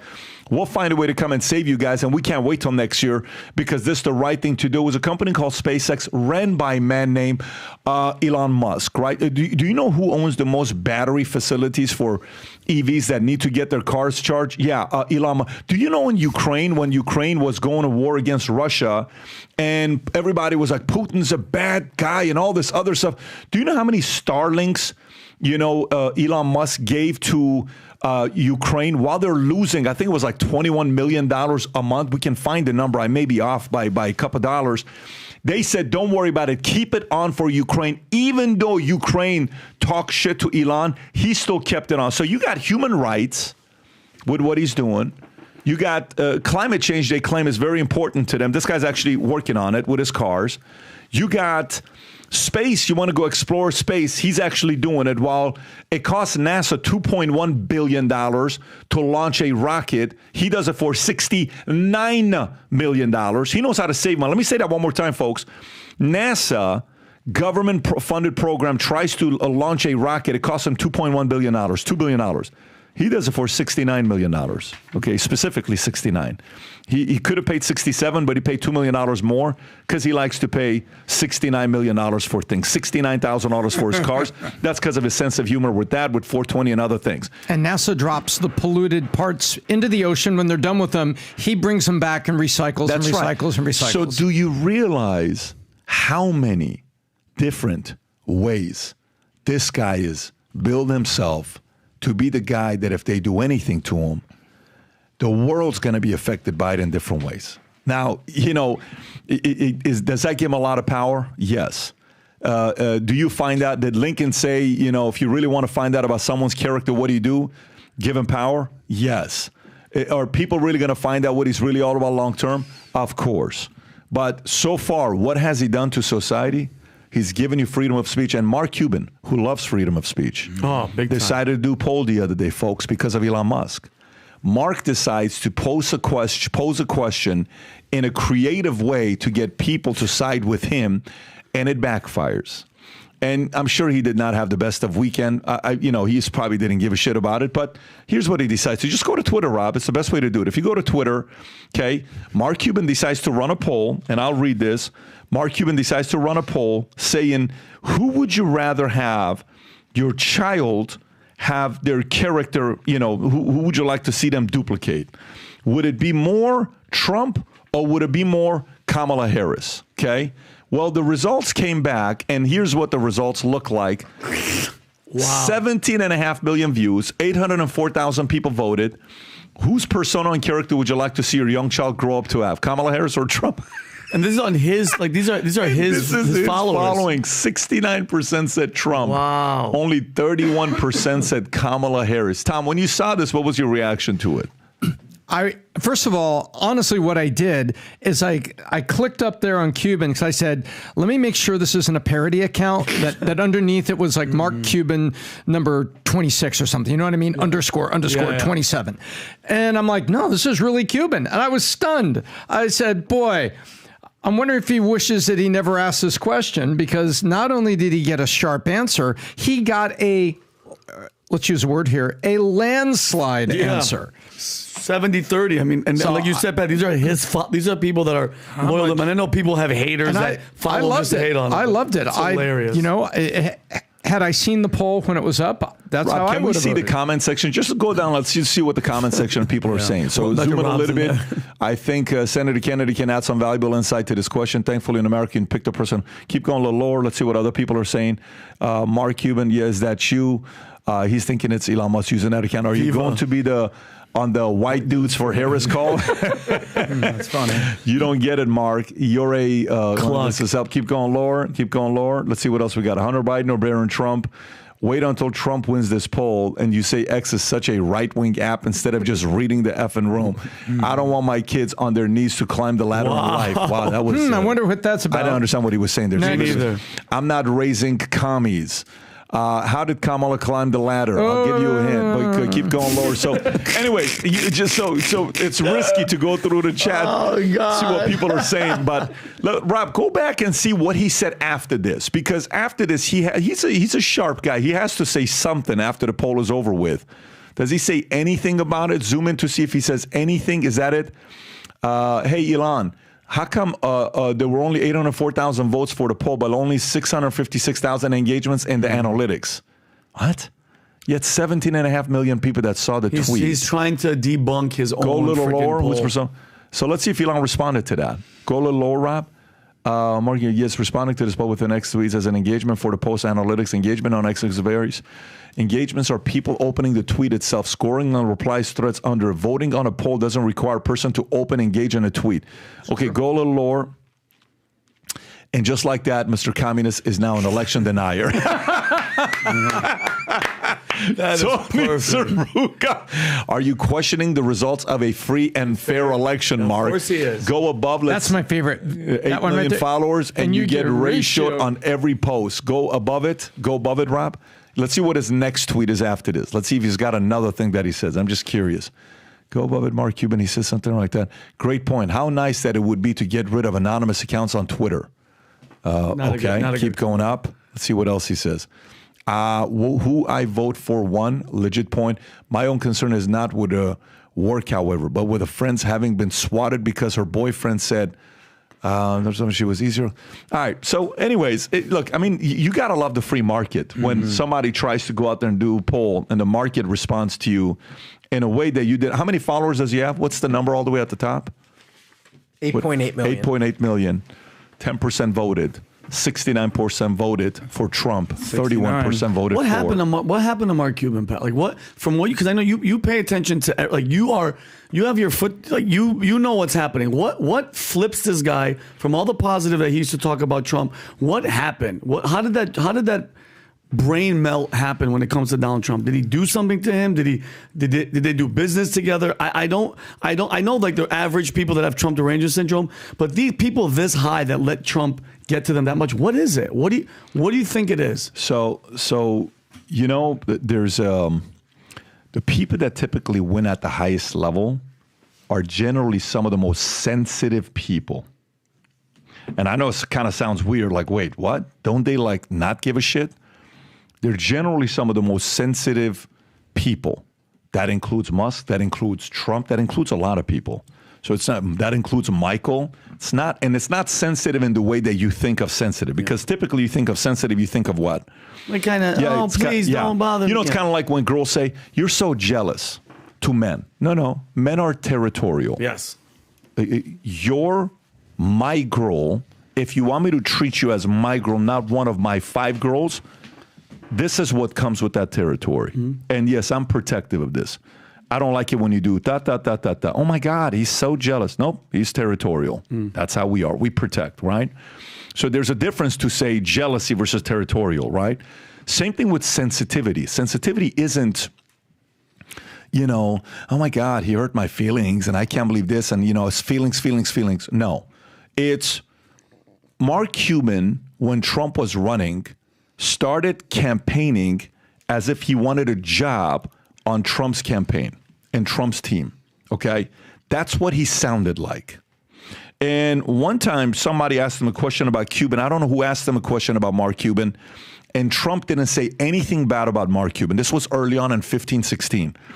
And Trump's answer was like, look, you know, he's a good businessman. He's done very well for himself. He didn't say anything at the time. Okay, he was just very much, could have been Fallon or Kimmel, one of those two types of guys asked him the question, okay? So there are a lot of things you don't know about. Maybe they had a conversation behind closed doors. They negotiated. Trump made a promise to him and he didn't keep. Maybe there was a job offer that he made. He didn't want to do it. And he gave it to somebody else because whatever Cuban was going to work to raise money for him and didn't do it, and whatever Trump. So Trump's also like the same way as well. And Trump can change his mind like this for a job. You know, like when he's like, hey, RFK should have waited to the very end to give the job, to be part of the endorsement to Trump, because he could have asked for more for Trump, because now that you already did, Trump doesn't have to give you a job when he becomes a president, which is kind of true. Yes. So those are the things that we don't know about. It could be that simple. You know, some people say, well, somebody probably has something on it with women and girls and all this stuff. Maybe, you know, maybe you could put a percentage on that. But usually it could be as simple as call happened, promise was made, promise wasn't delivered, permanent vendetta for the rest of their lives against somebody like him. I can see that. And by the way, you know, sometimes in some of these issues that you have with certain guys you do business with, enemies, competitors, sometimes all it takes is just to say, hey, man, I effed up. Okay, cool. All right. Man-to-man conversation. And typically high driving, hard charging. It's like, boom, boom, we move on, right? But that situation, I don't think is going to happen from Trump to him or Cuban to Trump. Yeah. I don't think it's going to happen at that level. That's how simple I think this is. Okay. I agree with you on the fact that I think this is something personal is happening here, because there seems to be a permanent vendetta. I think it was on Bill Maher's show that in 2015, he's like, look, you know, an outsider like Trump, he's You know, we kind of need something like that. Yeah, Said those of course. words, and he goes, well, obviously he's got zero chance of winning, no chance whatsoever. So he obviously had to eat those words, and now that he's just gone down the path of whether you call it TDS, whether you call it a personal vendetta, it seems to be clear on one thing. His mind is made up. He's not looking to deviate from that. He's dug in. He's clinging to that. And when you're clinging to a position, you give zero wiggle room to be like, well, maybe this, that, the other. He's gone fully down the DEI path. He's gone fully down the ESG path. And he's just made his mind up, and he's just doubling down on that, because at what point can you make a U-turn and save face? I don't think that's going to happen with this guy.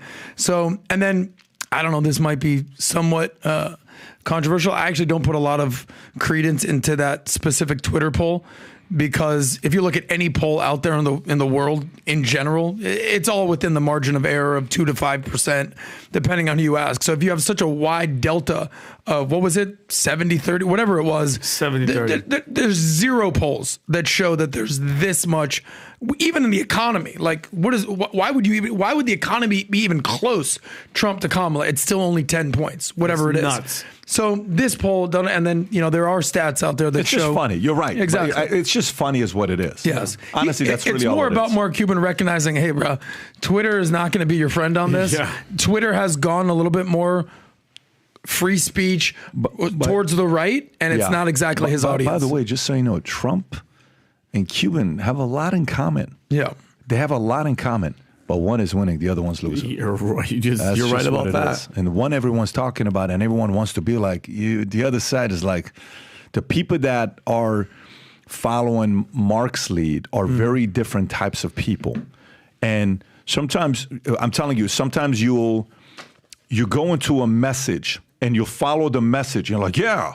And you're getting a positive reaction. Oh, that was great. Yeah. And so, yeah.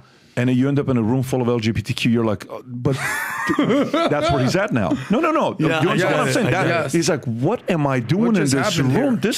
I'm not you guys. I'm a basketball fan. DEI. Why am I in the room with everybody talking DEI? I've had the whitest team in the NBA 75% of the time for 20 years because I recruit European players. They're easier to deal with contracts. What am I doing? Those guys are team players, and Dirk was willing to take less money to have other people coming in. How did I end up in this room? It's because the mob recruited you over, and it took years for you to realize you're now so in, you can't leave now. And once they get you, they get you. That's exactly how they do it. That's such he's in the it's such a difficult position to be in. But you don't know when you can. What's the whole thing? When you're in a hole, stop digging. Yep. He's just piling it on. It's like stop, listen, Mark. In the company, insurance company we ran, you would have some guys that would take a position, and all of a sudden, certain people defend them. You know what? You're right. Pat is wrong, and da-da-da-da-da. And then eventually, they're holding a meeting, and you know who were the people that were in that meeting? All the non-performing leaders.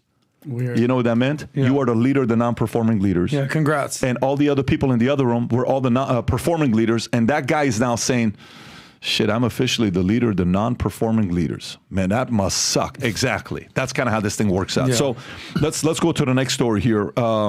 Turkey. Okay, so Turkey bids to join BRICS, which, by the way, kind of weird, right? And NATO and all this stuff. But Turkey bids to join BRICS in push to build alliances beyond West, and that's a Bloomberg story. Turkey has formally applied to join BRICS, with President Erdogan's administration viewing the geopolitical center of gravity as shifting away from the West. The decision is driven by frustrations over Turkey's stalled EU membership bid and strained relations with NATO allies, particularly after maintaining close ties to Russia post-Ukraine invasion. Erdogan stated that Turkey must improve its relations with East and West simultaneously, seeing BRICS membership as a way to boost economic ties with Russia and China and potentially becoming a hub for gas exports between the EU and Asia. Turkey's application follows BRICS' recent expansion, and which added Iran, the UAE, Ethiopia, and Egypt to the list. Vinny, thoughts on the story? Wait, Pat, which one was this one? Turkey deciding to join BRICS. Listen, the story that I had was the two Navy guys. Did you see that one? That's the one. Okay. No, here it says that one. But we can talk about this. Well, Tom, I'll come to you first. So what are your thoughts about this year, them wanting to join BRICS while they're part of NATO? Number one, they have always been kind of the back of the line with NATO, except one thing. They get tons of money and arms from the U.S. because we've got some big-time strategic bases there. You look where Turkey is in the world. We've got some very strategic bases there, number one. But on the other hand, they have been dying to get into EU for economic reasons. Because remember, EU has two sides to it. You basically have Germany and France, large, powerful economies, and everybody else getting subsidized. And that's why you'll hear the Germans always getting upset. If you put one more, second-rate country in here and I have to do the welfare program for it, I'm going to kill somebody. And so that's where Germany is, that the EU is not worked out for Germany because they've been footing the bill for these other countries. Well, Turkey has got a labor base and it's got things, but it's not exactly a manufacturing power like Germany or France.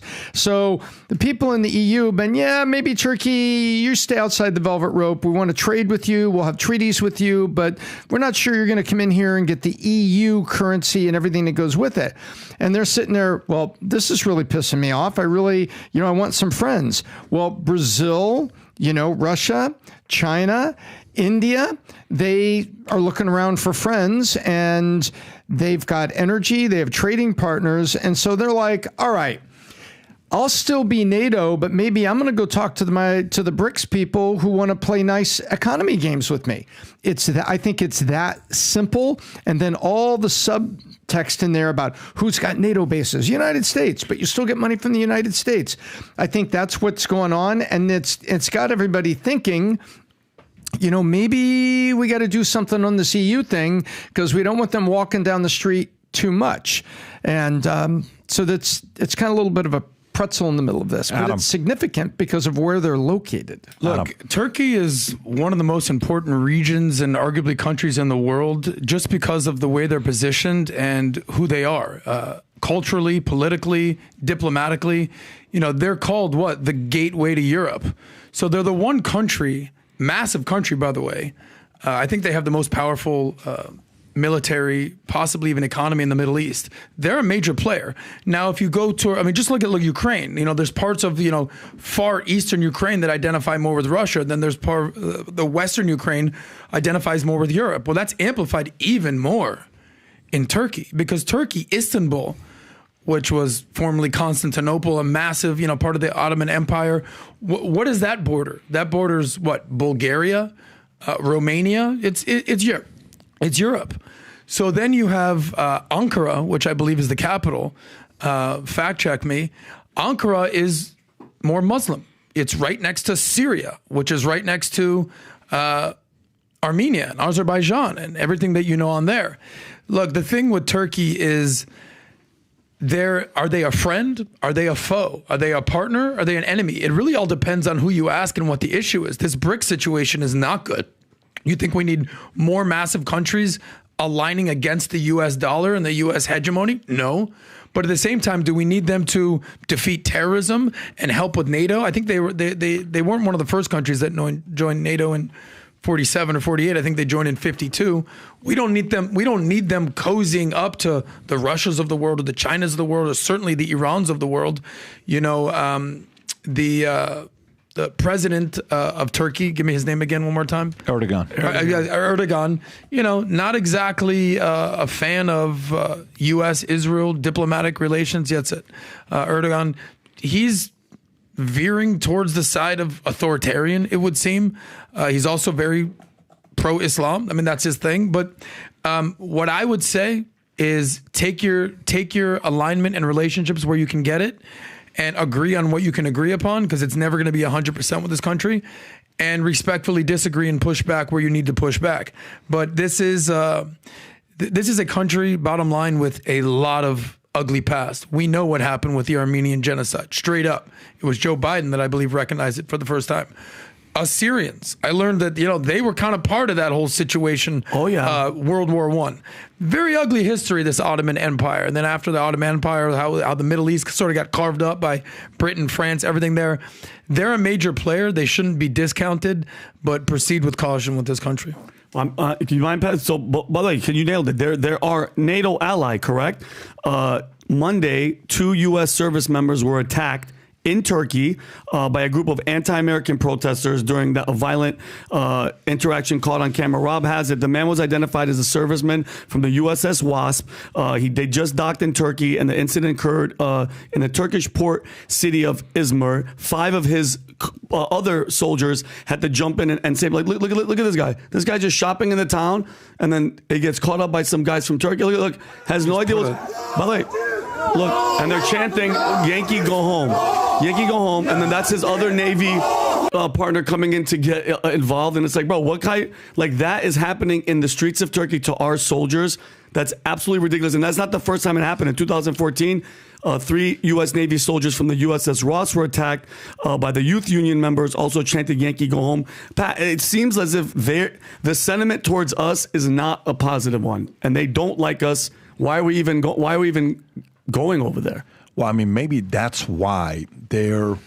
I mean, you have to realize the last year has changed a lot, increased emotions a lot, temperature a lot, revealed a lot of people's motives, anger that people have been sitting on for a long time, some purely driven by emotion, some driven by years of hostility and hate towards a community that's now being public. And by the way, I'm convinced, Tom, I don't know if you agree with this or not, that 90% of the hate and stuff that's being said from both sides, you know, Palestine, Muslims, Israel, Jews, those 90% are following the 10% of true believers who they're just getting caught up. They're like, so do you know what it means, river, do you know what it means when there's, do you know what they, no, do you know what the capital, no, do you know what, do you know, so why are we here? Honestly, I don't know why I'm here. So a lot of people are just following it, but some of them are truly, going through it. So Turkey and Israel, they typically had a good relationship together. It's not improved in the last 12 months. They don't have the best relationship that they once had together. So he has to sit there and say, where am I going to be welcome? Selfishly, what's Erdogan's job? His job is to defend his beliefs, which is what? He's a Muslim. He's the leader of Turkey. That's what his responsibility is. His responsibility isn't you or I or, whatever anybody else thinks about it. His responsibility is, what do his people want him to do? What's best for Turkey? What's best for his people? That's how he's processing that decision. And maybe if he's going to be more welcomed in BRICS by who? Russia? By Iran? By China? Yeah. I'm going to a party that I'm welcome. You ever been to a party where you're not welcomed? How do you feel when you go to that party? Awkward, not want to leave. How bad is it when you go there? It's like everybody kind of gives you the look, whatever, he's here, right? How does it feel when you go to a party when you're welcome? How comfortable are you? How content are you? How, like, you go on a vacation with somebody, you're like, man, I freaking really enjoy my time. I just feel welcome. And then you go to one, you're like, oh, these people are snobby and they think they're better than me and all this. I'm never going on vacation with you guys ever again. That's how Erdogan is feeling right now. Doesn't make it right or wrong. It just means he sees that as a bigger opportunity for him than NATO. Because who is the enemy of NATO?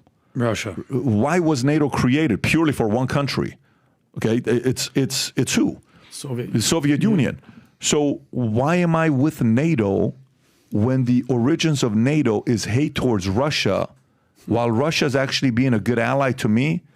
The hell with NATO. I'm going to leave. So that's how I see that he's processing it. They also, they also have a little bit of sort of bipolarism as a country and sort of imposter syndrome, because think about it. The whole phrase, like, if you're the smartest in the room or the richest in the room, you got to find a better room. So what happens is, and this is not my opinion, this is sort of what I've been told by friends who have spent time in Turkey, journalists, what have you. They go, look, when they compare themselves to the Arab world, they actually are like, we're number one. We're the best country around. They're sort of elitist. Don't compare me to Iran or Saudi. We're better than them. But they are, though.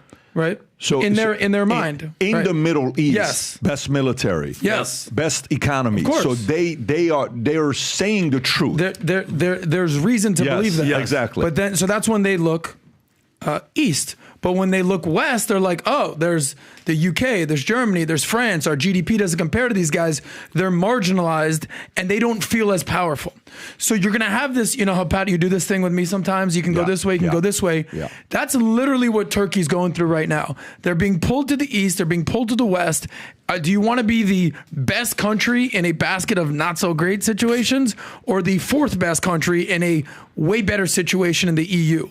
I would hope that they come towards our direction, but we're not going to be 100% with a country like this. All right, so let's go to the next story here. Israel set to strike as around 500,000 protesters from hostage found murdered in cold blood. This is Sky News. Rob, do you have the clip of the protesters? If you can show that clip while I'm reading the rest, just go ahead and show that while it's going on. Adam, is that Tel Aviv, or is that the... that is Tel Aviv. That's Tel Aviv. While that's taking place, hostage deaths spur anger as Netanyahu holds firms on talks. U.S. citizens Hirsch, Goldberg, Poland, among 6 hostages found dead in Gaza. Rob, if you want to play what Netanyahu says, and then we'll react to it. Mm-hmm. I was asked whether Israel is not, I'm not doing enough to the release of hostages. Well, I want to set the record straight. On April 27th, Secretary of State Blinken said that Israel made an extraordinarily generous offer for a hostage deal. On May 31st, Israel agreed to a U.S.-backed proposal. Hamas refused. On August 16th, Israel agreed to what the United States defined as a final bridging proposal. Hamas refused again. On August 19th, Secretary Blinken said, Israel accepted the U.S. proposal. Now Hamas must do the same. On August 28th, that's 5 days ago, Deputy CIA Director said that Israel shows seriousness in the negotiations. Now Hamas must show the same seriousness. I want to ask you something. What has changed in the last 5 days? What has changed? One thing. These murderers executed 6 of our hostages. They shot them in the back of the head. That's what's changed. And now after this,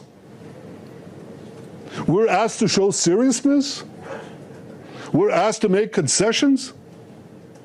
What message does this send Hamas? It says, kill more hostages, murder more hostages, you'll get more concessions. The pressure internationally must be directed at these killers, at Hamas, not at Israel.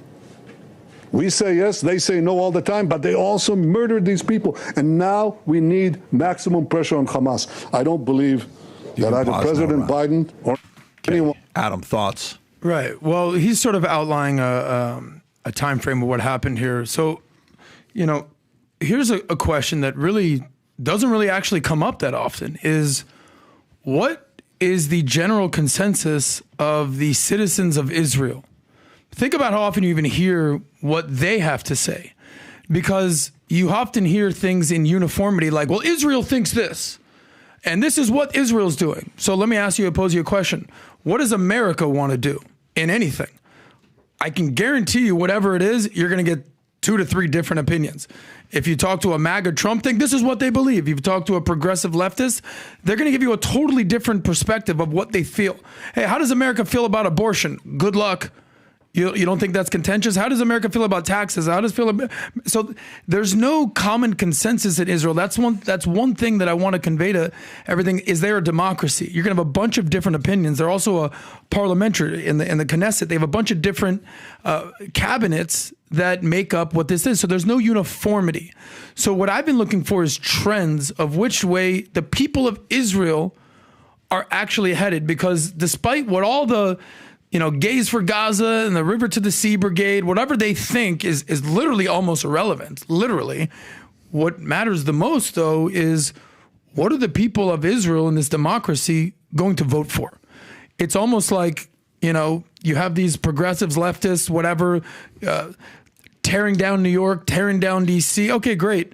Who's America voting for in this election? That's what actually is going to happen. What's going to happen? Policy change. But here's something interesting that I found. Ready? So Is the two-state solution possible anymore? Pretty important question, in Israel. Pre-October 7th, 38%, yes, they think it's possible.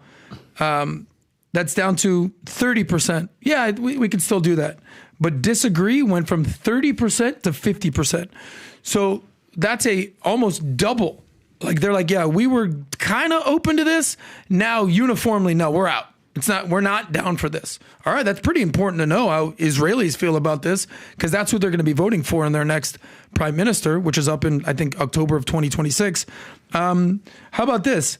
What is the chances of permanent peace? Sort of important. In 2007, is permanent peace achievable? No, 56%. Yes, 31%. Okay, so it's almost 60-40, not bad. What's that number now? Is peace achievable? 74% no, not happening. 13% yes. So if you ask the people of Israel, Right. hey, what do you want to do? Just follow the numbers. Vinny, do you think permanent peace is possible in that area? Sadly, I don't think so. I think because of, if you think about, one side's belief, like I was just going to go into this part, so they were murdered, Pat, was the IDF going, because apparently they went into this, by the way, they were there for 10 months. So, God knows what they've been going through for the 10 months. But when they went, they said that they found the 6 bodies in tunnels.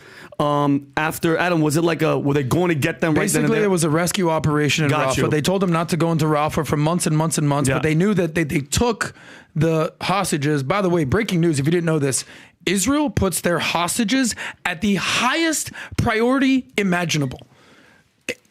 10 years ago, they traded, I think, 1,000 criminals for one soldier. So just let that in mind. What is Israel's motivation? Get their hostages back. Yeah. Period. So they went to go try to do this And then operation. they shot them all. They found them in the tunnel. Because they shot them. And then they shot them back of the head. Yeah. Boom, boom, boom, boom. And let's just remember one thing. Regardless of where you are in this situation, I'm pro-America. One of the hostages, many of the hostages, but one that just got shot in the back of the head is full-on American. Yes. Born in America. His parents spoke at the DNC. All right, these are Americans who are being held hostage. Hirsch Goldberg, Poland. Exactly. So I'll just ask you one question: what side is burning the American flag, and what side is praising the American flag? That's all you got to know to figure out which side of the equation you're on as an American. And it really, really sucks because our policy, and you know this as a American veteran, Army veteran soldier, we don't negotiate with terrorists, which is, bro, it's so, I don't know Israel's policy. I'm pretty sure they're close. I mean, you want your hostages back, but you're dealing with people that are like, martyrdom is one of the things where if you kill, I don't know what kind of belief somebody could brainwash you to believe that if you murder innocent people, there's something better for you in paradise. I don't know what type of God rewards you with paradise with virgins to murder people, but I mean, it's just to answer your question, Pat, when it comes to religion and one side believes that, there's absolutely no, and I wish, yes, but there's no way when you have that mentality that there's going to be peace. I mean, wishing for it and knowing it's going to happen, I don't see it happening. Tom. I looked at the reaction, and I found it to be pretty interesting. Predictably, Kamala Harris, Joe Biden, outrageous, despicable, murderous. Okay, words. Not policy, not talking about a two-state solution, but words. Well, there was a candlelight vigil with led by rabbis and synagogues that was at Columbus Circle Saturday night, Adam. Columbus Circle right up there by Central Park, 59th and Central Park. But then there were a tremendous amount of Palestinians out. So why were the Palestinians marching in New York over the weekend? You saw that? After this. And they were talking about specifically a two-state solution. This? Yes. And you know why? I'll tell you why it's going on. Because below the surface, what are they asking for here? They weren't saying down with Israel. They were saying we want the majority of them were looking for a two-state solution. Two-state solution. And you still had people with that's Columbus Circle, excuse me. That's Columbus Circle, the candlelight vigil. Tom, make your point. I'm following you. I want to see what you're going to say. Why were there Hezbollah and Hamas flags as well as Palestinian flags in that big march in New York, because they sat there and took a deep breath and said, "Oh crap. Oh, crap. Uncle Sam is not going to pull on the leash on this after they do this."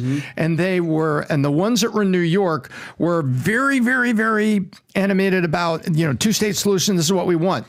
But they were also being very careful because they know that hell is about to come. There's about another chapter of hell, because who's going to pull on the leash on Israel right now if they make another big military thrust? No, they killed the Hamas. Are those the rest of the Hamas? No, is that the rest? You broke a big rule. He's going to break your nose. Yeah. And so I was watching the reactions like this. And by the way, I couldn't find anything neutral that Kamala Harris has said about Israel going back 5 years. I said, what's her position on Israel? She's been left of Biden and critical of Israel for 6 years, dating back to before she was, vice president. And so the point I was making is I think those protesters in New York, those Palestinian protesters that want the two-state solution, they know what's coming. And this is not what they wanted. So if somebody's watching this, let me kind of go through when you're sitting in a situation room and you're negotiating, and let's just say, that group wants to work from home. This group doesn't want anybody to work from home because the people who work from home don't get as much done as these guys do. And the guys in the middle, I just don't give a shit. I just want to get to work. Everyone's motives are out there. So if someone's watching this and you're Muslim, right? And you've heard how critical I've been about Iran when it comes down to what they did last year, an increase in the number of hangings and public executions. And we're supposed to think that's a country peace. It's we're a nation of peace. Okay, well, show it to me. Not just to your enemies, show it to me to your own people, right? You know how you see certain animals that eat their own kids? You're like, wait, what? You see like, how the hell could you do that? I was hungry. You ate your own kid, bro. You got some problems doing that, right? Okay. So then if somebody's watching this, and the Muslim community, they're going to say, Islam, Israel, it's fun, there's Zionists, all this stuff. I totally understand your emotions. Totally get it. Yeah, you're supposed to be emotional because if you can lower it and you can reason, it's actually better for you. But I understand that emotionally going to be on that side. If somebody's Jewish or Israel and they're watching Netanyahu and they're saying, yeah, Netanyahu is Israel first. Erdogan is Turkey first, right? You hope Kamala's America first. I don't think she's America first. You hope Biden was America first. I don't know if he was fully. I think he was more America first than she is, but you hope he's America. You hope our politicians are America first, then Ukraine first. Hey, give me some money. Then, some of these other places first. But the idea is, I understand what Erdogan would defend him. What do you think Putin is? Russia first. What do you think Xi is? China first. What do you think Iranian Khamenei are?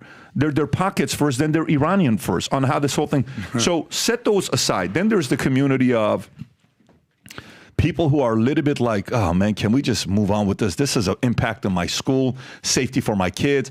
I'm having a license to carry. I'm carrying guns. I've never carried my guns when we're going out to dinner with my family because I just don't want to have all this tensions that's going on. But then here's the part. As a kid, when my parents got a divorce, I don't know if your parents have gotten a divorce. If you're watching this and when it happens when you're 10 years old, 11, 12, 13 years old, you think it's your fault, right? As a kid, you don't know what's going on. You love both sides. You love your mom, you love your dad. And your dream as a kid when they first go through a divorce is to hope they one day find a way to live together, okay? In that dream, you'll have the conversation with your dad. And you'll say, Dad, why can't you just make it work? And your dad's like, dude, I'm not in the business of explaining a 13-year-old kid what the hell we're going through, bro. You don't want to know the whole story anyways, okay? It's not working out. It's never going to happen. And then the kid's like, how could you say that? And then you go bring it up to your mom's like, he doesn't want to. I would love to. I would never. Why can't you? And you try to do all these creative ways to get people to, to find a way to be together. Now, you got to realize my parents are a unicorn because they married and divorced each other twice, okay? I'm a first child on their second marriage to each other. So they got pregnant with me on their second marriage.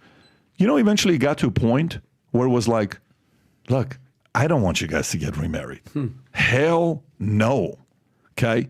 It's best you guys stay divorced and try to be as civil as possible. So when we were getting married, and they were going to be in the same room together for the first time in 19 years. And I said to my dad and my mom, I said, neither one of you guys are coming to my wedding. They're like, wait, what? I said, no, you're not invited. So my dad calls me and says, I haven't gotten a wedding invitation. I said, yeah, I know. You're not invited. My dad's my hero. My mom's like, yeah, I didn't get a wedding invitation. I know. Neither one of you guys are invited. Wait.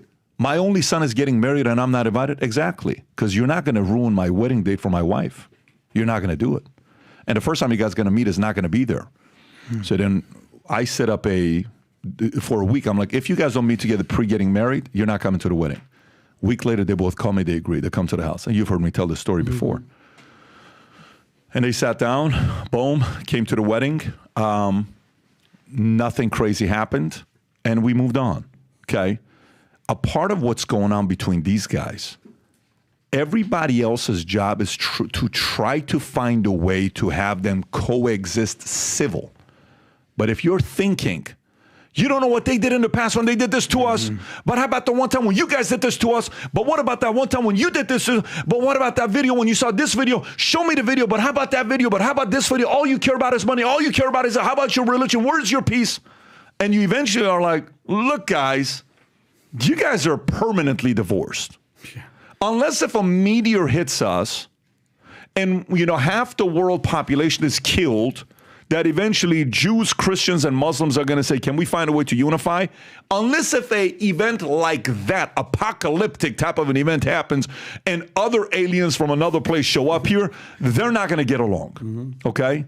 Everybody else's job around the world, in my opinion, is to try to find a way to lower the temperature, and you're not going to be able to lower it a lot.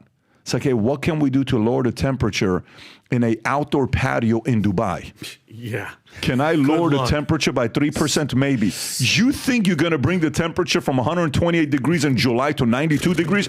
Good luck to you, bro, right? But maybe a little bit. So to me, as this thing progresses, by the way, say in a few months this story is done and Trump comes in and there's peace. Do you think it's done? No. Or do you think something's going to happen in 4 years, and 8 years, and 12 years, and 16 years, and 20 years, and 25 years, and 40 years? This ain't going away. This has been going on for a couple thousand years. Yep. It ain't going away anytime soon. But the job of a right leader is to try to lower temperatures. And I don't know if neither Biden or Kamala have been able to do it the last 12 months. I don't think they've done that. I think they have to make a stand and try to make that happen. It hasn't happened.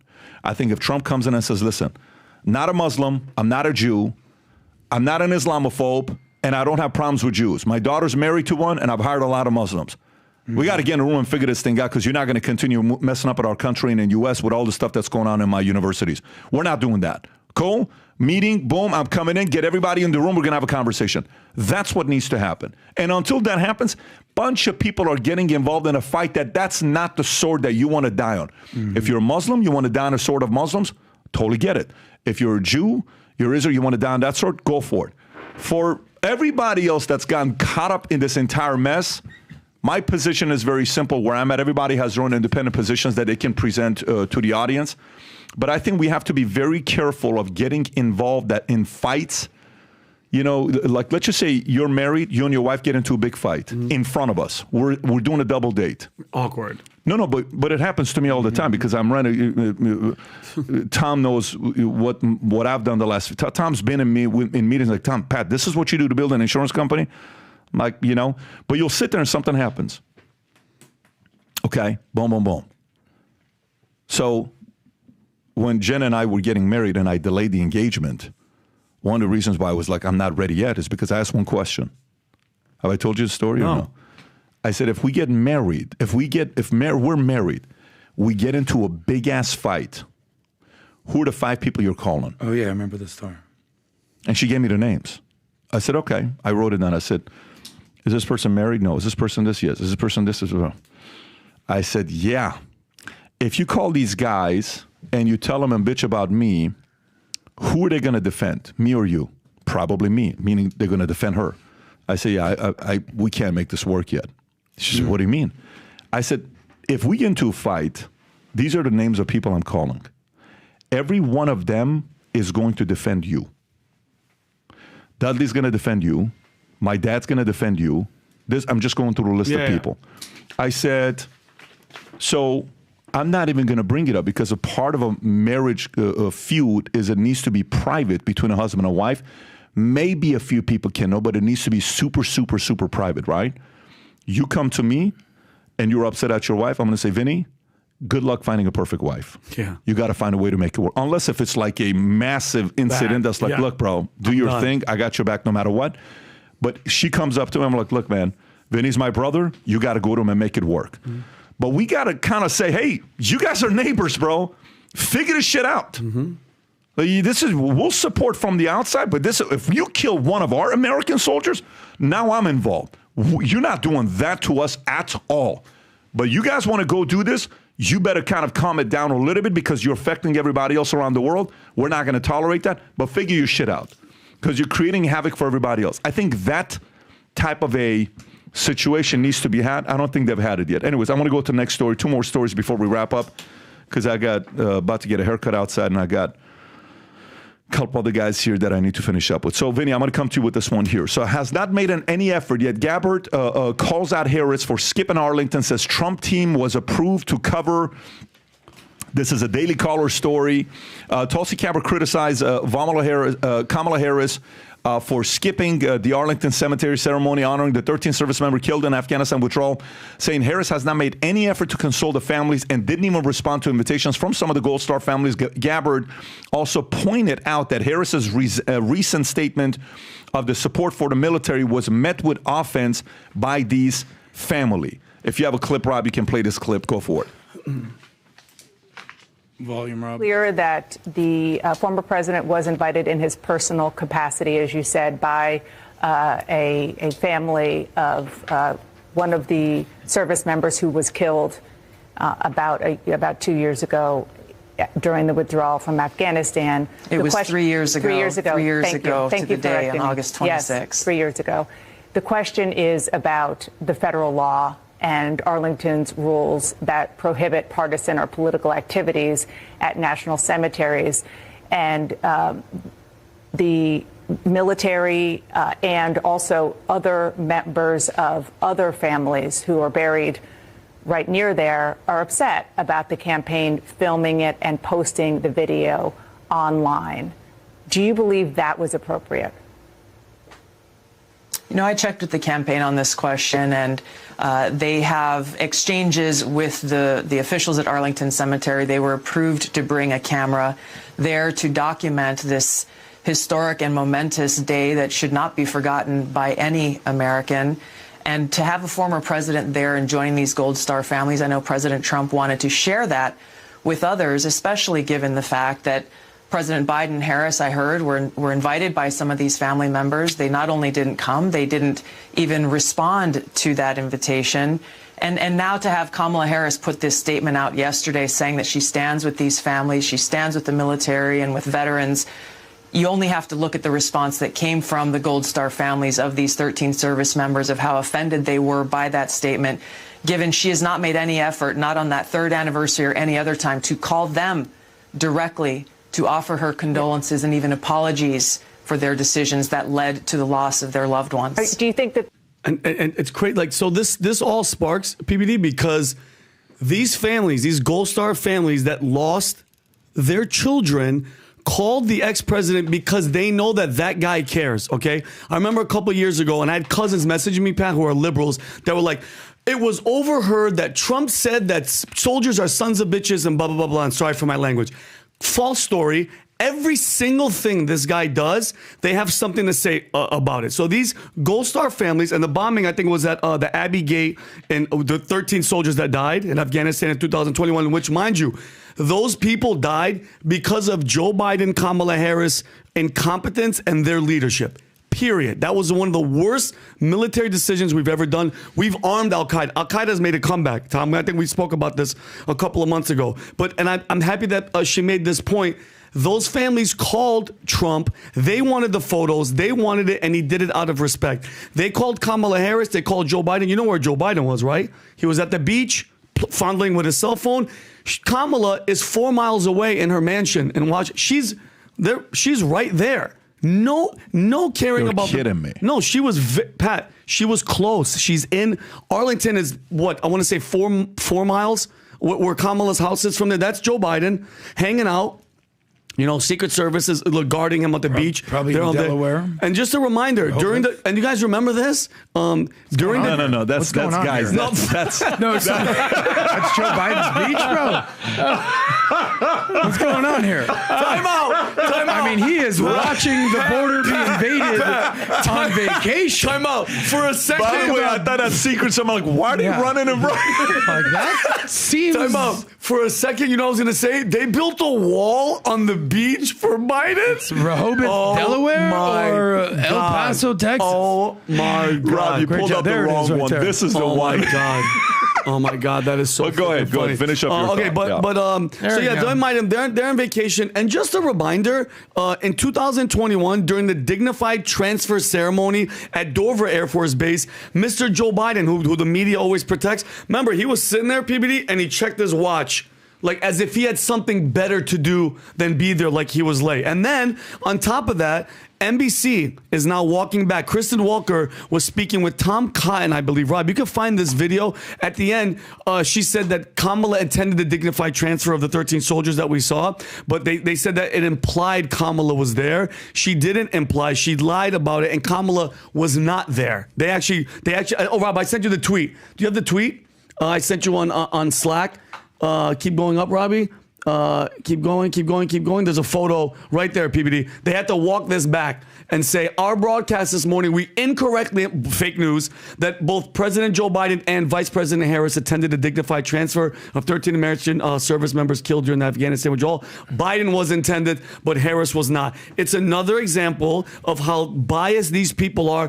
You can't even go and give respect to soldiers that died because of an incompetent leader without them saying, well, it's disrespectful, it's not this, it's not that. And I just think it's ridiculous. Nothing. He can't do anything right. And I've said it once time with you where I said he could run into a burning building, Donald Trump, and save 10 kids, 3 black kids, couple of Asian kids. And you know what they would say? Why didn't he get more black kids out? They'll find something. You know what I mean? Yeah, exactly. I kind of wanted to hear from RFK on this because there's a lot of conversations from the campaign about, oh, well, there's protocols at Arlington. There's protocols for this. Do you know the number one reason visitors to Washington go to Arlington? Number one location that they go, and it's silent. And it's not the tomb of the unknown soldier. It is the hill where JFK is buried, RFK is buried, the child that they had that died after 3 weeks when they were in the White House. Remember, she was pregnant and had a child. The child is buried there. And so that is the number one, I don't want to say attraction, but that is a number one place of remembrance that is visited by people. The Tomb of the Unknown Soldier is second, but people come there, and I've been there a few times. It's absolutely quiet. I would like to hear what RFK thinks about what Trump did, because RFK's got families there, and it happens to be a lot of people come to visit and remember his family members. Mm-hmm. It's ridiculous. Well, I mean, look, at the end of the day, like, you know how something happens, there's a loss, you're working in a company, something happens, and you know about it. If you don't know about it, you don't know how to make the phone call. But if you know about it, you're like, I'm too busy, can't make the phone call right now. Or you say, hey, send flowers, remind me to make the call the moment I'm out of this meeting. Or, hang on, guys, I need a quick phone call. You step away and make a phone call, right?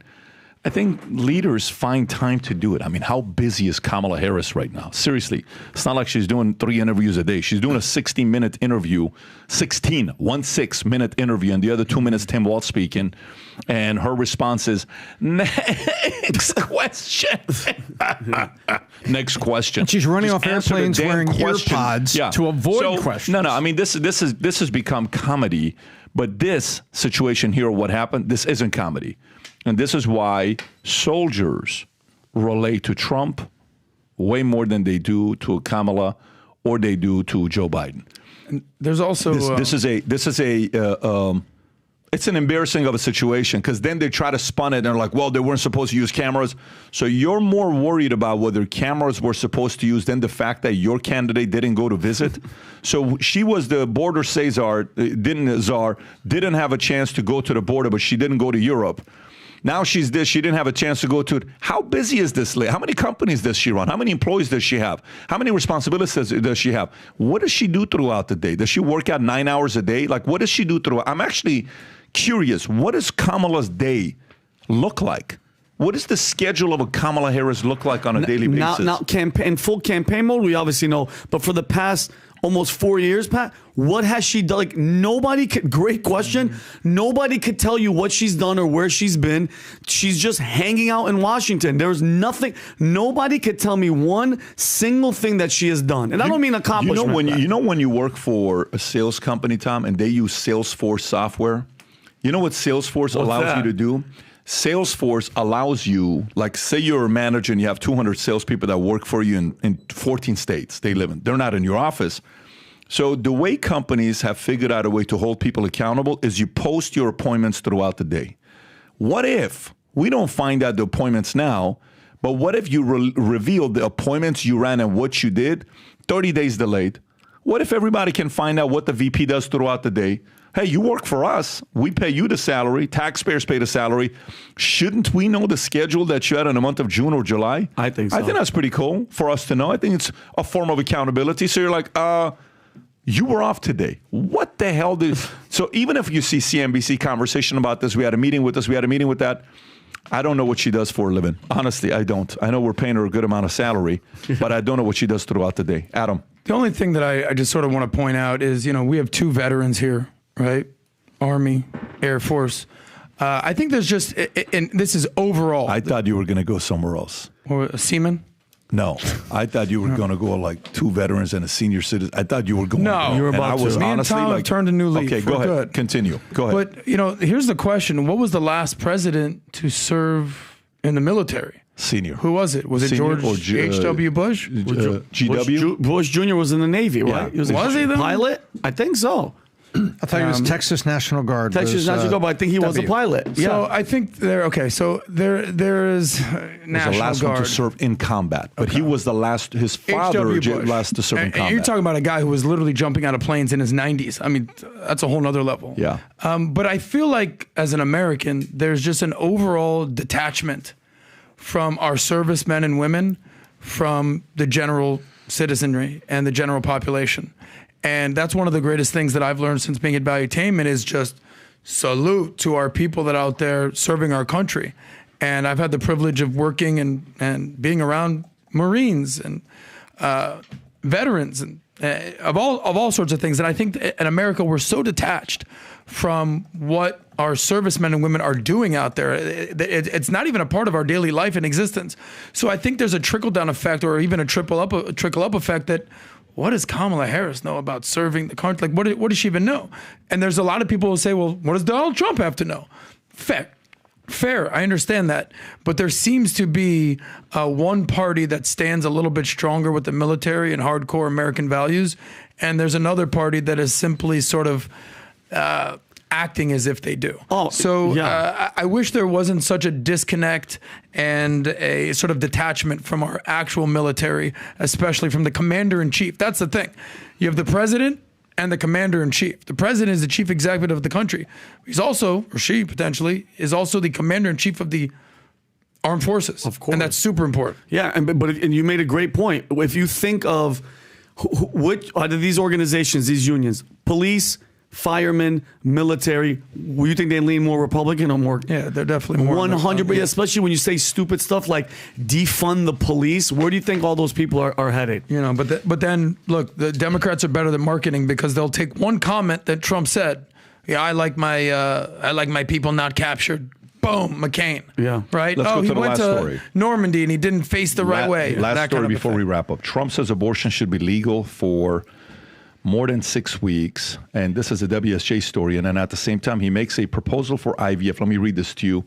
He suggests he might support rolling back Florida's 6-week abortion ban, stating, I'm going to be voting that we need more than 6 weeks. But his campaign later clarified that he has not yet said how he will vote on the ballot initiative that sparked confusion and outrage amongst anti-abortion activists. Trump is trying to navigate the politically sensitive issue of abortion, balancing his role in overturning Roe v. Wade with a more nuanced stance, claiming my administration will be great for women and their reproductive rights, while emphasizing that abortion decisions should be made at the state level. In addition to his comments on abortion, Trump proposed federal support for in vitro IVF and tax deductions for newborn expenses, contrasting with Vice President Kamala Harris's $6,000 child tax credit. Tom Cotton says he's for it. He's open to the idea. Republicans, to my knowledge, support IVF in the Congress, and there's no state that prohibits or regulates IVF in a way that makes it inaccessible. It's expensive for many couples. I understand that, so it's something I'm open to, that most Republicans would be open to. But in principle, supporting couples who are trying to use IVF or other fertility treatments, I don't think is something that's controversial at all. Tom, thoughts on this story? So there's three things. Wait a minute, Rob, what is this? Is this him saying it? Or? Yes, this is Trump's statement, and then I also have Tom Cotton and Lindsey Graham. Well, play this one here. Let's see what he says here. You overturned Roe, and you want abortion to be a states' rights issue. In Florida, the state that you are a resident of, there's an abortion-related amendment on the ballot to overturn the 6-week ban in Florida. How are you going to vote on that? Well, I think the 6-week is too short. It has to be more time, and so and I've told them that I want more weeks. So you'll vote in favor of the amendment? I'm voting that I am going to be voting that we need more than 6 weeks. Look, just so you understand, everybody wanted Roe v. Wade terminated for years, 52 years. I got it done. They wanted it to go back to the states. Exceptions are very important for me, for Ronald Reagan, for others that have navigated this very, very interesting and difficult path. Tom.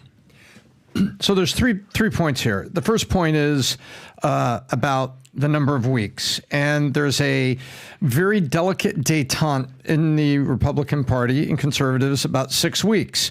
Yet that exceptions in 6 weeks is where we all arrive right now. And to go further, the people that are on the life side get really nervous about that. The second point that was in here is IVF. IVF has been available forever. There's nothing legal or illegal about IVF, and there are insurance companies that cover it.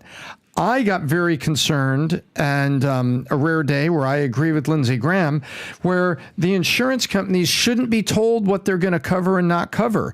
Otherwise, guess what?